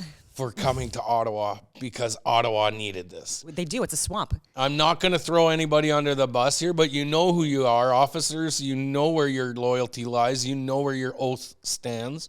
You need to protect Helen. She's only doing her job. And when you guys need to come up forward on this, because I don't care what you're scared of. If you're scared of your retirement, there's other jobs out there, man. But you need to, like, that swamp needs She to be risked her cleaned. career. I did, She risked yeah. her pension over 20 plus years in. Yeah. And she's still in the courts. Like Yeah. she was supposed to have her sentencing or whatever you want to call it, the results of I guess the sentencing, the 3rd to the 5th of September, but it got delayed. I haven't asked her when it's going to be. Yeah. But anyway, but I mean, it's so she got suspended in during that first weekend of the Freedom Convoy, or maybe like the day or two after, during that period. And since then, she has been like in the courts. So last I checked, it was over $100,000 worth of court fees and having to get lawyers coming out of Alberta because they couldn't find anyone in Ottawa. And in Ottawa, I was trying to reach out to find lawyers that would help fight the government as well. Like I like so many different lawyers, like and it was conflict of interest, or they said they weren't big enough. I hate that they phrase. didn't want to go to. I know, or they didn't want to go against the government because they said they were too small, or we were never going to win. Yeah. And so I'm like, well, you don't want to fucking try. Like we got to try something. Like Yeah. you just. I found it kind of, and I don't even know if I'm allowed to say it, but I don't care. I'm the guy who, I don't give a shit about what I can and can't say, but I'm going to say it. I found it kind of comical that while Helen was allowed to come back to work, that her overwatch or her handler that she got assigned to was Detective Benson. And Detective Benson is a homicide detective who was the one who investigated me. Oh, jeez. So they hired a homicide, or they allocated the time, they allocated a homicide detective to investigate me. And then when Helen goes through all of this stuff, and God bless her for what she's going through, she has to be assigned to this goof, like this piece of work. Like, Benson, you know, you got some fancy shoes, bro, but you know what you did, and you know what you're doing to these, like, man. I feel for her so bad because what she did and what she knows, and she knows that these babies, these poor women that are losing their children have been affected due to one issue. Yeah, and it's unbelievable. Like, why would you? This is what I was getting even getting emotional now to think about it because like we tried so hard not to get this approved or authorized for children, and then it was like I think it was the end of December or early January of 2021 is when they approved it. Yeah. And we were just like, what is wrong with us? Like, what is wrong with it? And I think that was like the tipping point for people to like, you know, but overwhelming. And just because someone wants to save lives. And there were people that I knew personally or that I knew of just because I was sharing information. So I was getting more people reaching out, telling me their stories. Mm-hmm. But like even people that I know personally that like after the first jab, within days, having a miscarriage. And that was someone, like this couple, they were trying to have children for 5 years because they only had one child. I don't want to give too much information, but like, and so they had tried for 5 years, finally got pregnant. She didn't want to get vaccinated at all because she didn't want to risk it. And because she was waiting until that last final month before it was like, oh, you're going to lose your job. She thought maybe things would change and it didn't.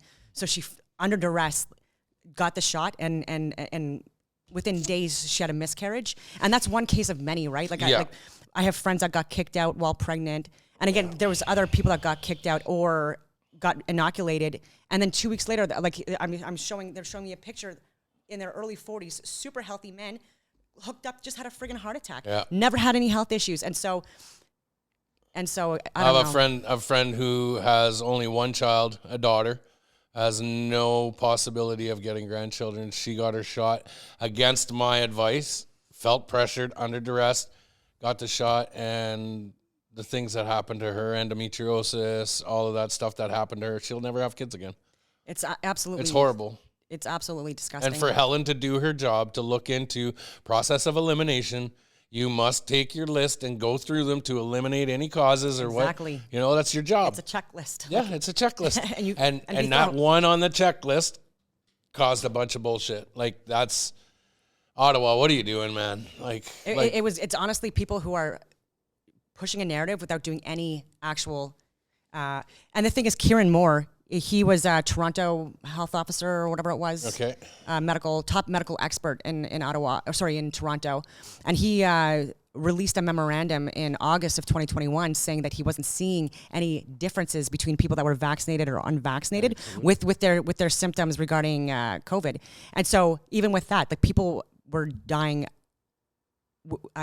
they were saying they were dying of COVID, and there was even doctors and people admitting that were whistleblowers saying that people were they were saying they died of COVID. Yep. They didn't even have COVID, so they were even tested afterwards, and it was negative. And so this was such a grift because hospitals.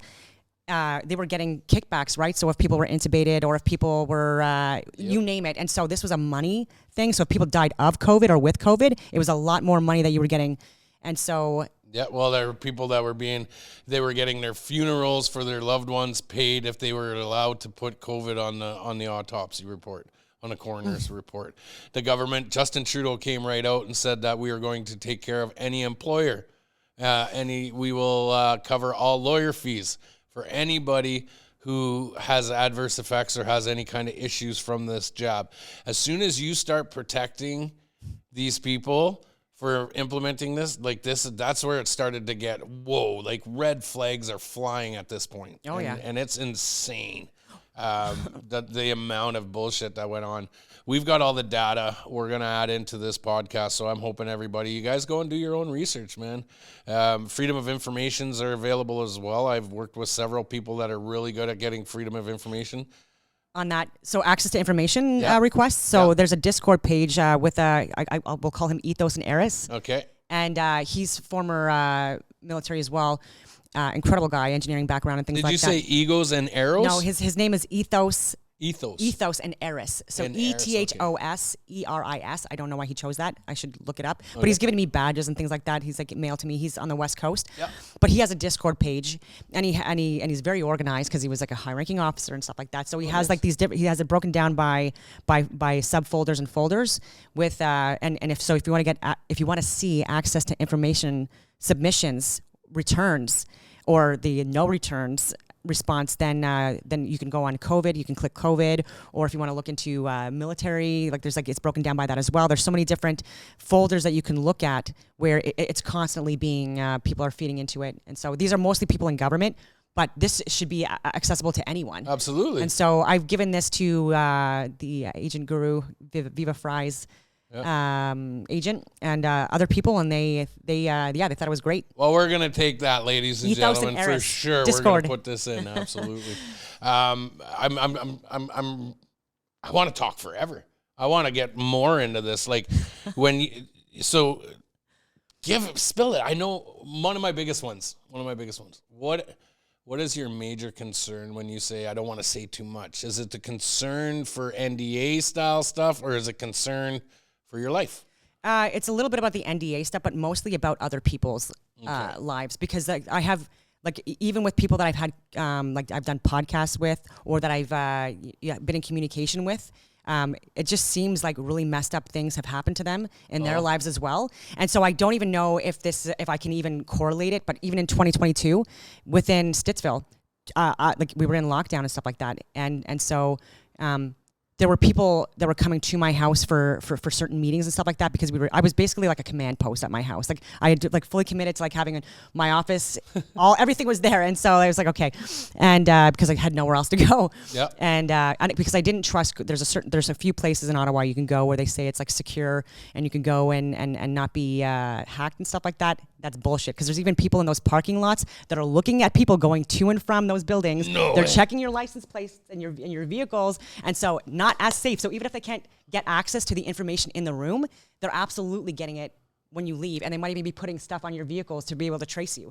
And so people need to be a little smarter in Ottawa. So that was another reason why I decided to have my command post in my house, and why I subsequently had to move to a log cabin in the woods. Yeah. Makes sense. But where was I going with that? With the perimeter alarms and all the tripwires and the booby traps. Well, not the tripwires, but no, there's tripwires, there's booby traps. Or anybody who's getting any ideas of going. No, trust me, I am protected. I try to protect you there. No, but I am protected. I do. I have, because you need to be. I have multiple layers of protection at my house, and so it would, yeah. And plus, he's 20-year combat guy. She ain't one to be messed with. Did I hear something about you being on Naked and Afraid? I know this is off topic. Yes, I was. You were on Naked and Afraid? I was. And actually, yes, I was. What? Yeah. Yep. And I got a lot of good contacts and information doing that. And so people, and that's why even with January 6th, I was tracking that before it happened. and other things like since, and there was a couple people that were completely radicalized because with Naked and Afraid, like that was like there was the demographic of the people that were watching it are the people that are typically like survivalists, but also like can't believe I missed that episode. Like they can be like more radicalized because anyways, it's hard to explain it. So there was a certain demographic, and like I saw where it was going with like the narrative and stuff like that. So I like there was a few people that were on the show that I'm like I'm really interested in like what this is all about. Okay. And so I did that, and so there were a few people that and we're still in contact today. They're great people, but also people I had to de-radicalize. They were fully QAnon. And believing in that, I'm like, that is a counterintelligence operation, like Soviet style. From the like this, like there's like that is like don't do that. And anyways, and people that were, and then people that were, they had a lot of influence. And where was I going with that? So yeah, I did it, but like I did it largely to get access to certain communities and groups in order to, and it really helped me out, and still to this day because even during COVID and after, or even actually with stuff that's going on in the U.S., like I'll get a call from South Carolina, or I'll call, or like Alaska, or places with people that are really well connected, people that were like former military or former law enforcement. Because I claim to be, I can live in the bush. Or the far left radicals. So I was interested in them as well. So like befriending them as well, like a couple of them, and getting access to that side, right? Because you have to know your enemy. Yes. Not that you're my enemy, but you have to know the other side, right? So a lot of some of the honeypot stuff or the communication I've done is people of all different fringe groups, right? Yep. And so you'll get the video game guys, you'll get the bodybuilding guys or girls, and you name it. Yeah, because so a lot of the things, like you said, those barnyard meetings, we'll go back to those again. I do know, like, that's what we were looking at, how to survive off-grid without any, ties to the real world or whatever you want to call the real. I'm picking my words very correctly. But knowing how to survive if you ever had to get out in a bug-out situation. Teaching people how to pack, what to look for, getting yourself medicines, what's natural medicines you can use, how to desalinate your water, all of those kind of things. In the event that this thing turned out to be a full-blown zombie apocalypse, right? We're talking Walking Dead kind of stuff, right? So there was nothing radical in that. But in the sense, though, it definitely brought me, like, when you start talking about, I want to be living off the land, I want to be off-grid, people look at you sideways like you are a radical already. Yeah, absolutely. Because how dare you want to leave the beautiful amenities of fresh running water out of the tap? Well, ladies and gentlemen, sometimes the simple is good, and living off the land and getting back to, hey, you better have enough firewood for the winter, or else you're going to freeze. You better have enough meat in the freezer, or else you're going to die. That's something that's not a bad attribute to have in a big sense. So Naked and Afraid, I really want to get on this. Where were you? Where did this happen? Where did you compete? It's not really a competition. Well, I mean, I guess you can competition with yourself. But I went to Montserrat, so which the East Caribbean Isles, and so it was a like a volcanic island, and so I had to cross through an area that was barren with like really sharp concrete and rubble and stuff like that before going into the jungle, and it was fun. Yeah. And so you ate bugs? I didn't have to eat bugs. You didn't have to eat bugs? No, I didn't. So there was sea almonds and crawfish and mangoes, and I had you had all this guava. Training. I did. And so I did leave, but it's because like I had been on multiple medications in the military, and I had just released out of the military the first time I went on the show. Okay. It was a segue into other work I was doing because just before I left, I left for multiple different reasons, but one of the reasons was because I was going to be working back at the Special Forces in a specific area that I had been doing training for, and I was going to take over that company or whatever you want to call it. I don't want to say too much, and but what had to happen was they had to send up a request to have an add-on like onto the CFTPO for manning, because every single position in the military it's very specific, and then you have to input data like specifically regarding that. And so if you want to add positions, like that is actually like a big process. Okay. And so, but there's a lot of information they couldn't put into this because it was going to downtown Ottawa, right? And so like whoever's reading it for the approvals for these positions, you can't give them all the information as to like what my position's going to be, right? Yep. And so so they had no idea what they were doing, but they denied this position to be approved.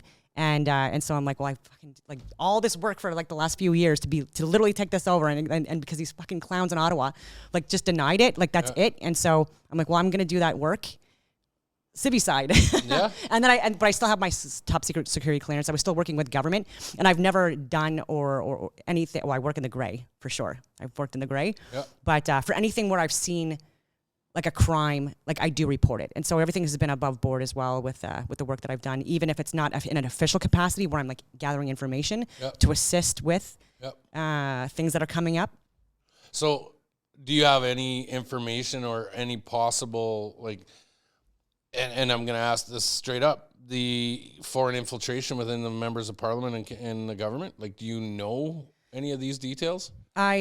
Because obviously Pierre ain't getting security clearance, right? That whole saying. You know what? There's things that I really don't agree with regarding Pierre Poilievre, but there are things that I do agree with, and I still can't even believe that people voted for Mark Carney. I mean, I can, but so with the infiltration, I know that there were multiple people within cabinet that had ties to foreign nationals and interference, and there were at least two whistleblowers from the RCMP, and I forget their names now, but they had actually posted a letter. I don't know if you're. I did read the letter. Okay, yeah, and so and they named multiple different people, and so to expose them, and Chrystia Freeland was one of them, and like there was other people as well. I've shared this, and that was the deputy prime minister and shadow finance minister. The fact that people are whistleblowing, and by the way, they're heroes for doing that. I even said that like immediately because I'm like, I know that they're probably getting fucked right now. Yeah. Like, oh my goodness, and so that was heroic. Did they do anything about it? No. Nothing. No, absolutely, and it's because anytime people are trying to look for data from the government, like Justin Trudeau, for example, he doesn't give it to them. Instead of pushing further, saying, okay, this is obstruction of justice, or you're tampering with evidence, or any of that stuff, they're just like, okay, then. And so they did the same thing with Helen. So Chris Renwick, by the way, who I friggin' know some stuff about you, buddy, that I've never said yet. But like, anyway, Here's the time to say it. No, I won't. But like, maybe not like the best officer, you know, like he's done. Okay, I'll give you one story where like Renwick. He was clearing a room. I know exactly who you are. He was clearing a room. This was when he's still in the military, I think, or maybe he was just new in law enforcement. But I know someone that knows you well, and they still make fun of him, and because he was going to clear a room, going into the door, but he had his friggin' hands and his weapon first, going in the door like this. The guy closed the friggin' door, got his gun, and so not only did he put himself at risk, but anyone else that was with him. So he's a liability, and so he's the one that's heading this, and I can't prove this, but I have strong contacts that have told me this, that there was a letter sent from cabinet to Chris Renwick to make it where there's absolutely no link with sudden infant deaths or the vaccine and deaths of children. They wanted that to be not connected at all right from the beginning. And Helen could probably talk more about that as well.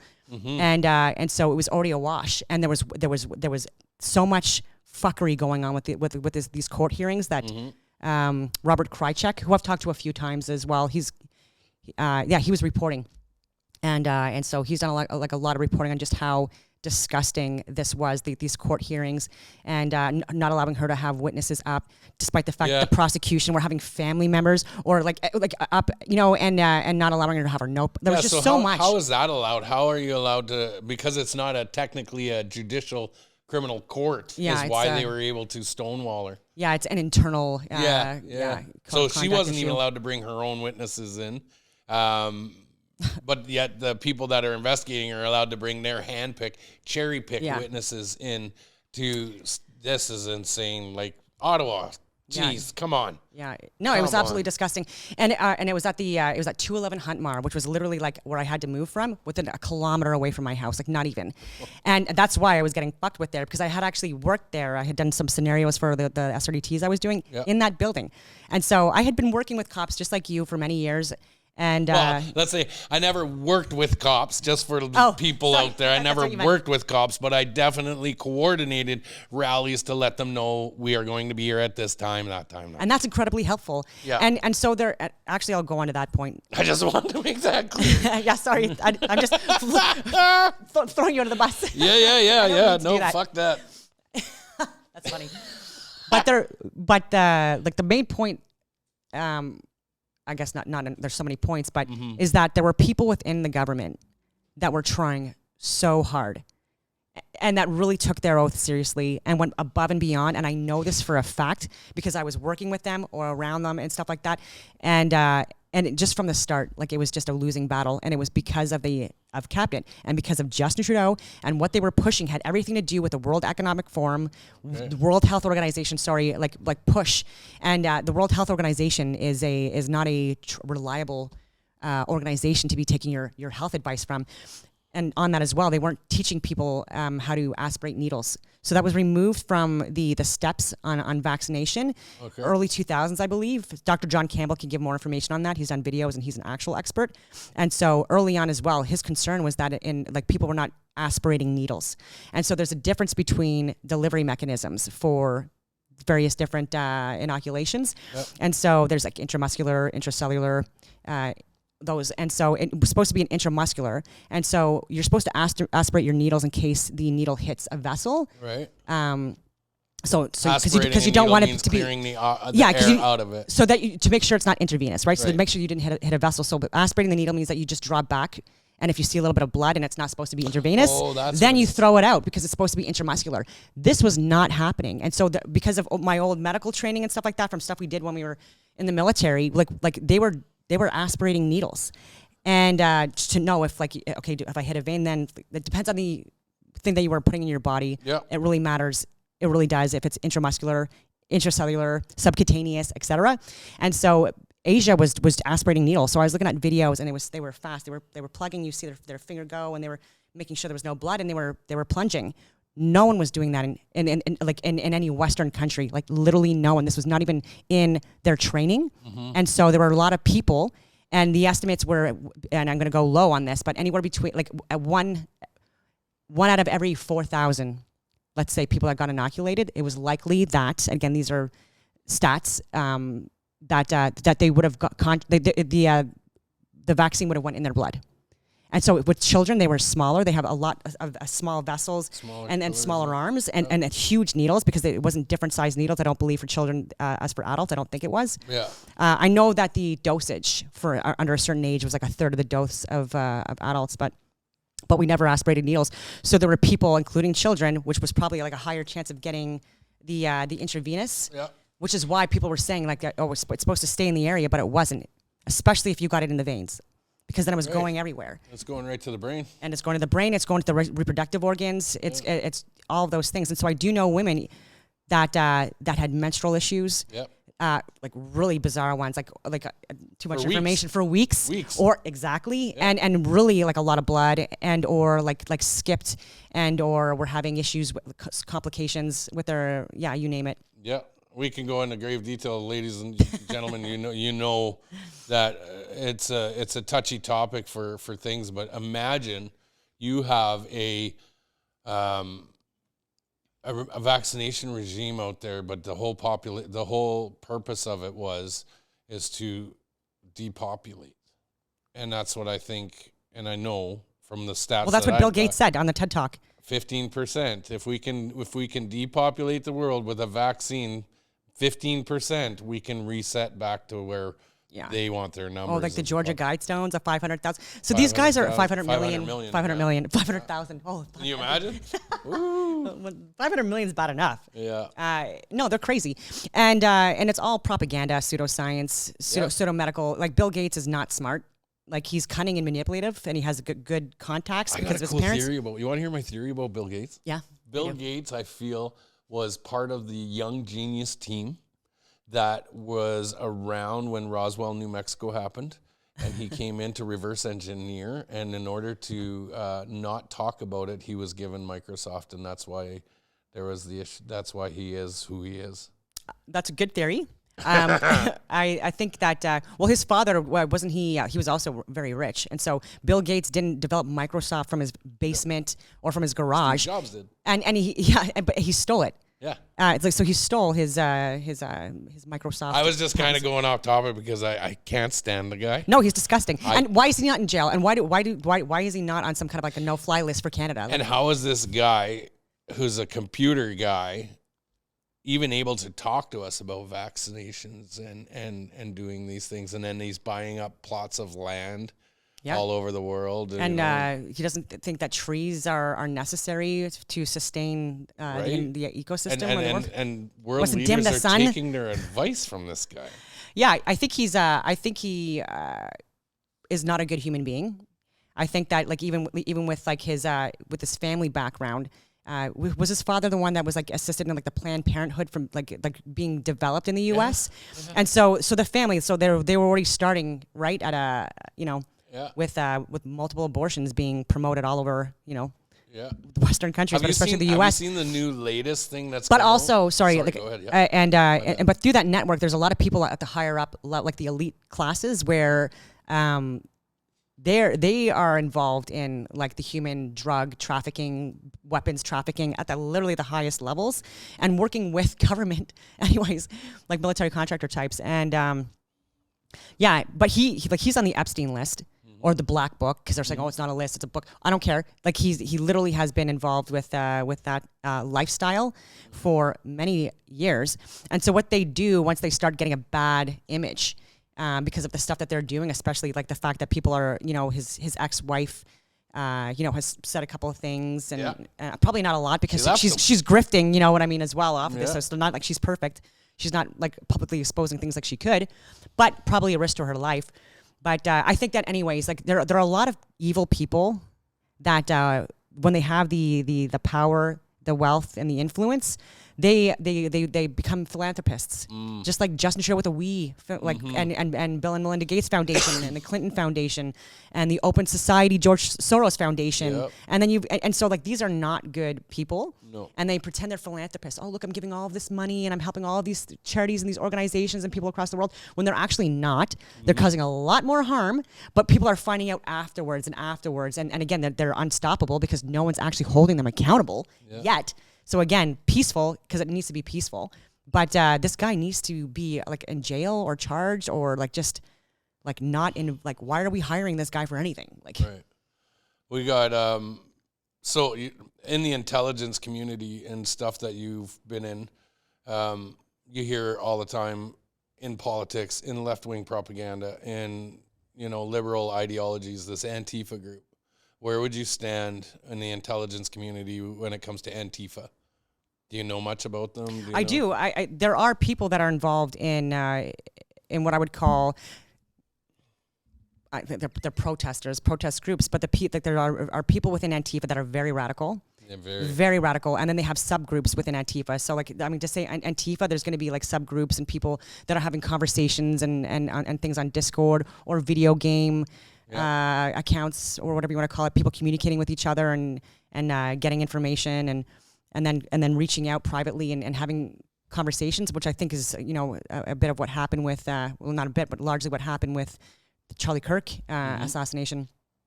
I don't know where you stand on that or what you think of that, but we can move on from that. I've done a deep dive because there's a lot of people sharing a lot of conspiracy theories about it. Too much right now, and I'm like, you guys are out of your minds. Like, respectfully speaking, like, look at my channel. What they're doing with the Charlie Kirk stuff, I swear it's a psyop in itself to download and put way too much shit on the internet to just get you scatterbrained. Yeah. So you can't pinpoint it.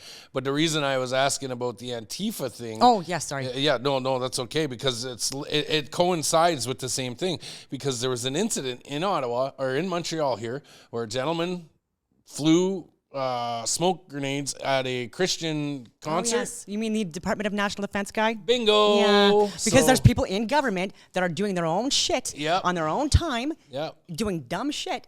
And again, it can't be. You can't blame everyone that's working. But have you seen the release of what's her name? I can't remember her name. Alexa Lavoie. Yeah. Have you seen her video? I did. Okay. Did you see how fast he coordinated? Yes. And got those people there? That's what they do. That's what I'm talking about. And being national defense is that the Can4Gen, app that he used to get those people there at a specific location. Because I know Montreal. We know Montreal. It takes a long time to get around Montreal, and to coordinate what he did with that, I see a military style, calculated, response. What people are doing is they're taking. They're not military, so he was working for the Department of National Defense. He's a civilian. And so they're like these instigators or these people that are part of these protest groups. There are people that are radical in Montreal, in Ottawa. Oh yeah, there are a lot, especially Montreal. But these are planned. There are people that even foreign people that are paying people to protest and to cause damage and destruction. And sometimes they don't even have to go that far to be specific, because when you get a certain demographic, it's just going to get messed up anyways, right? So you gingerly used the type of demographic. Yeah, so like plans don't last first contact, right? And so even if you're so if you put people in like the same area that are radical, and embolden them where they have the support of government, like they untouchable, exactly. And so they're coordinated. Especially so there's with the SPVM here. Somebody's nodding their head in the back. We know. I'm learning all of this being a new transplant here in Montreal.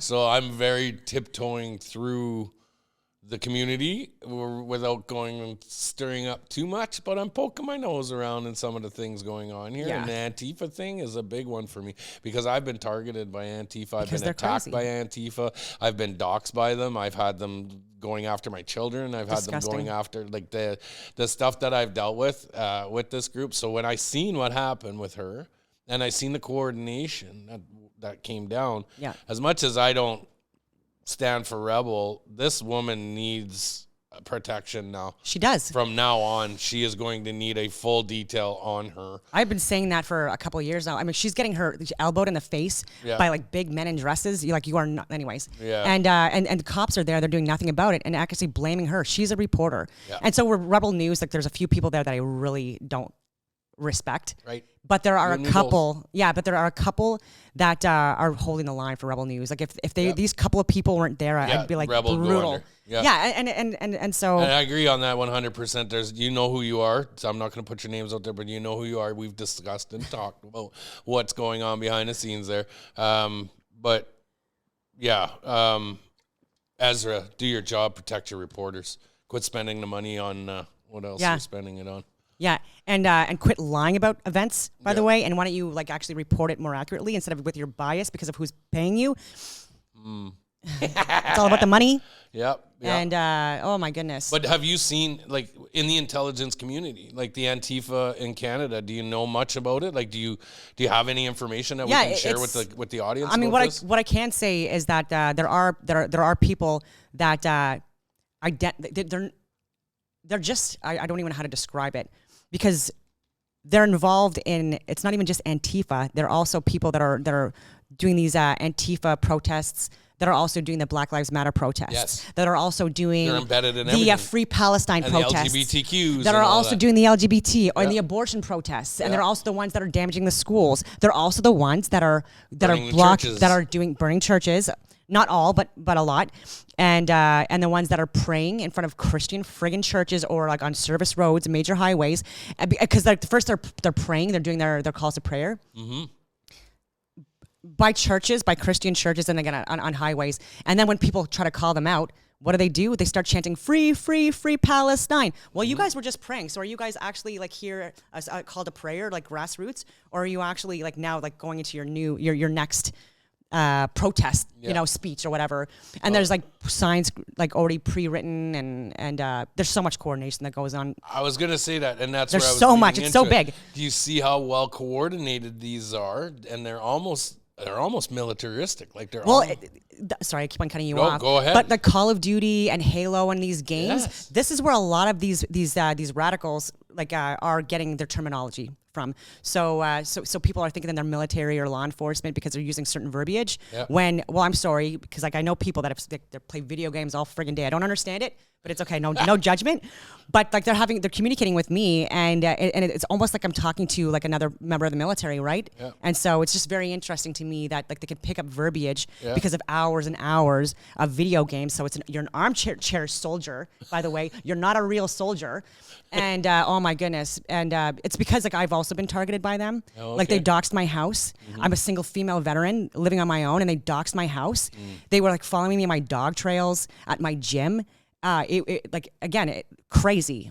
And then whenever I was trying to contact law enforcement, which was Ottawa Police Services, but 211 Huntmar, they wouldn't even care. They weren't even responding. So I felt like my life was at risk. I had these large vehicles that would be backing on, not back, but facing my backyard, like into my patio with blacked out windows and stuff like that. I'm like, I don't even know what you guys have in those vehicles. Do you have a firearm? Do you have, and so they were fucking crazy. Yeah, and so I tried to move for over a year, and I was actively getting prevented from moving. It was just such a brutal time, and so. But yeah, these protesters are crazy. I know what it's like to be surveilled. I can tell you. It's I was eerie feeling. It's an eerie feeling. It is until you play back with them, like bringing them a coffee. That was fun. When we were in Ottawa and we seen the surveillance team surrounding us, I walked up the road and brought them a coffee. I was like, "Here, you want a coffee? I know you're here. It's cold. Here's a little cup of coffee." When they were surveilling my house in Alberta, I flew the drone right up to the window, and I flew my little pocket drone, went right up to their window, stared right in at their window, and I went like this with my drone. But I had drones too, like on private property, like just at the end of my road. Like people knew. Actually, I'll get into another point too, but. Excuse me, I had permission from the property owner. He had big land, and if your dogs were behaved and you were an asshole, use this area as a dog trail, because the other ones were getting shredded by construction companies, destruction companies that were taking over rural suburbia and making it into basically an extension of Ottawa. Yeah. And then, anyways, where was it going with that? Oh yeah, and so there was drones a few times too, and law enforcement out with canine teams, and look, why are you there? Because this is private property. And so it was rare that I ever saw anyone else on that private trail for a couple of years going to it. And so it was just really weird to me that once I started like posting things and communicating with people that I knew from Huntmar or other areas, that like things were happening to me, even involving law enforcement, where like I knew that they were trying to, I don't know, just like intimidate me, like make it where they would it was known that they were watching me. Like I already know, like. Yeah. Like I was already told.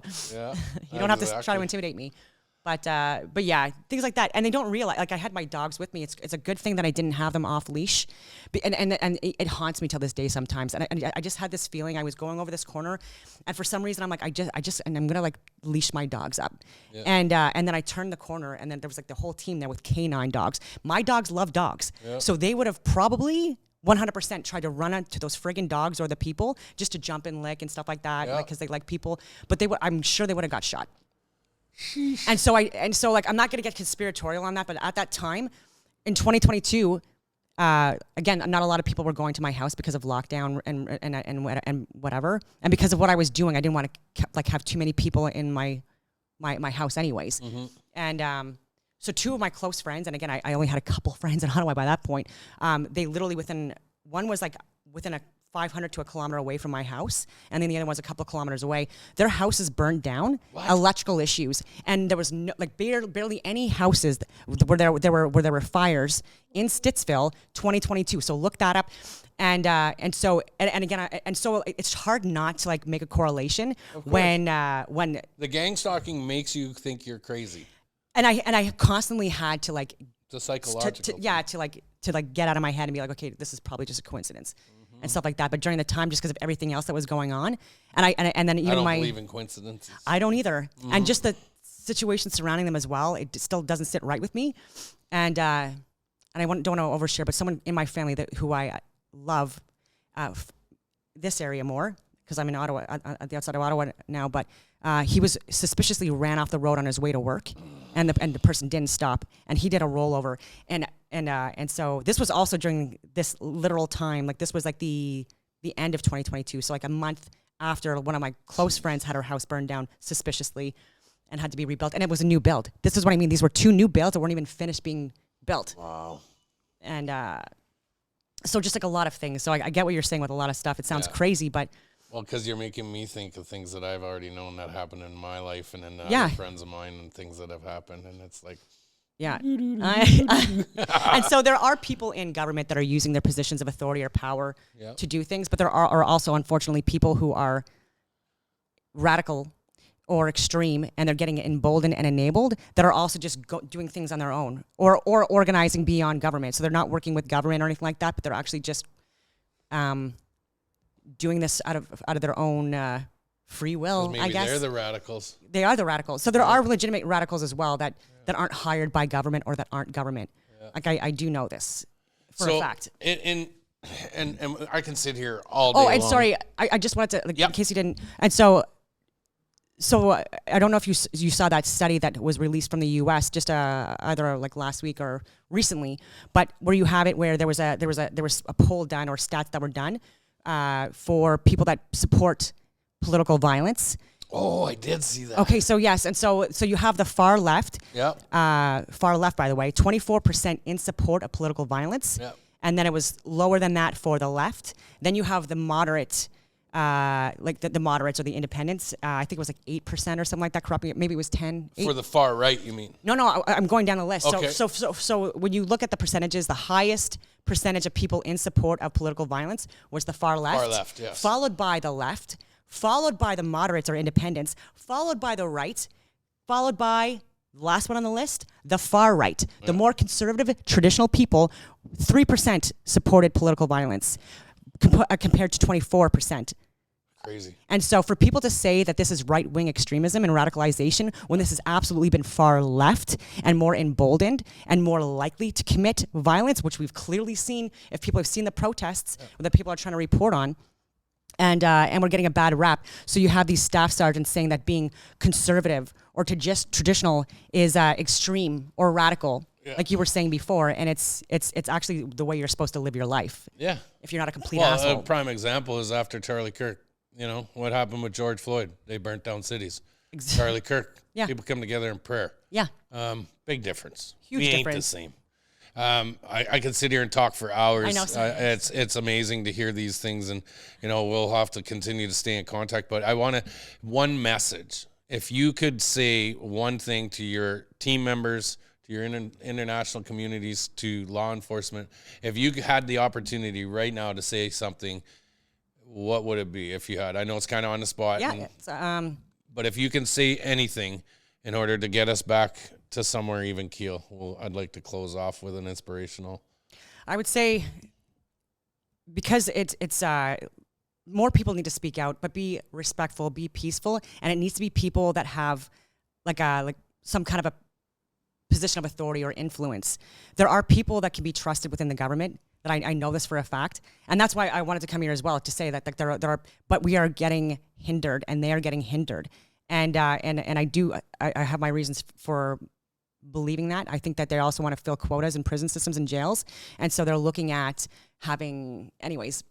No, that'll be a different topic for a different day. But I would say, speak to your House of Representatives, speak to the elected official within your town, like your mayor or your whoever.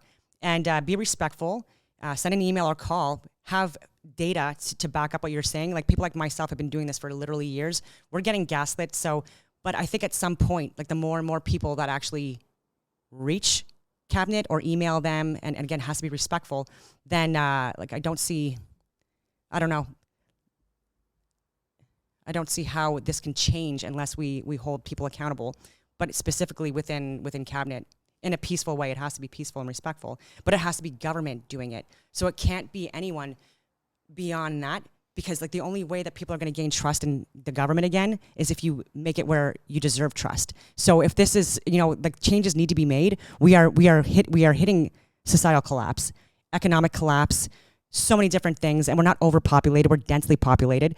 And so people within government, I'm just urging you, I've done it, Helen Gruce has done it, so many people I know have done it that are in military. We risked our lives, people got kicked out, even pregnant with over 20 years service in, and risked their pension because they cared.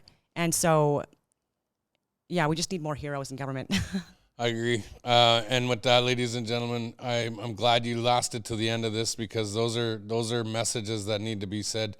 Guys, to anybody out there that's listening that is on the other end in a governmental position, you can do us all a favor and come clean. We always said there's just got to be that one politician that stands up and says, we were wrong and we did something wrong. And you know what? You will find that Canadians would be more compassionate with you and be more understanding, because you came out saying, you know, we did it this way, this really happened, but we were wrong and we're sorry. We need to fix this. And you'd be surprised how fast that would snowball across the rest of the country. I want to thank my guest, Dawn Dussault. Thank you so much. Thank you for your service, and thank you for coming in. And I hope that we can do some more of these. I really want to peel back the onion a little bit more on this. So that's it, guys. Welcome. Thank you for watching the Real Pat King Show. Stay tuned for future episodes. It sounds like our content is getting a lot better. You guys are asking for part 2s with guests. So, Dawn, I sense there's going to be a part 2, 3, 4, 5 coming. I hope so. Thank you, ladies and gentlemen. We'll see you guys soon. Take care.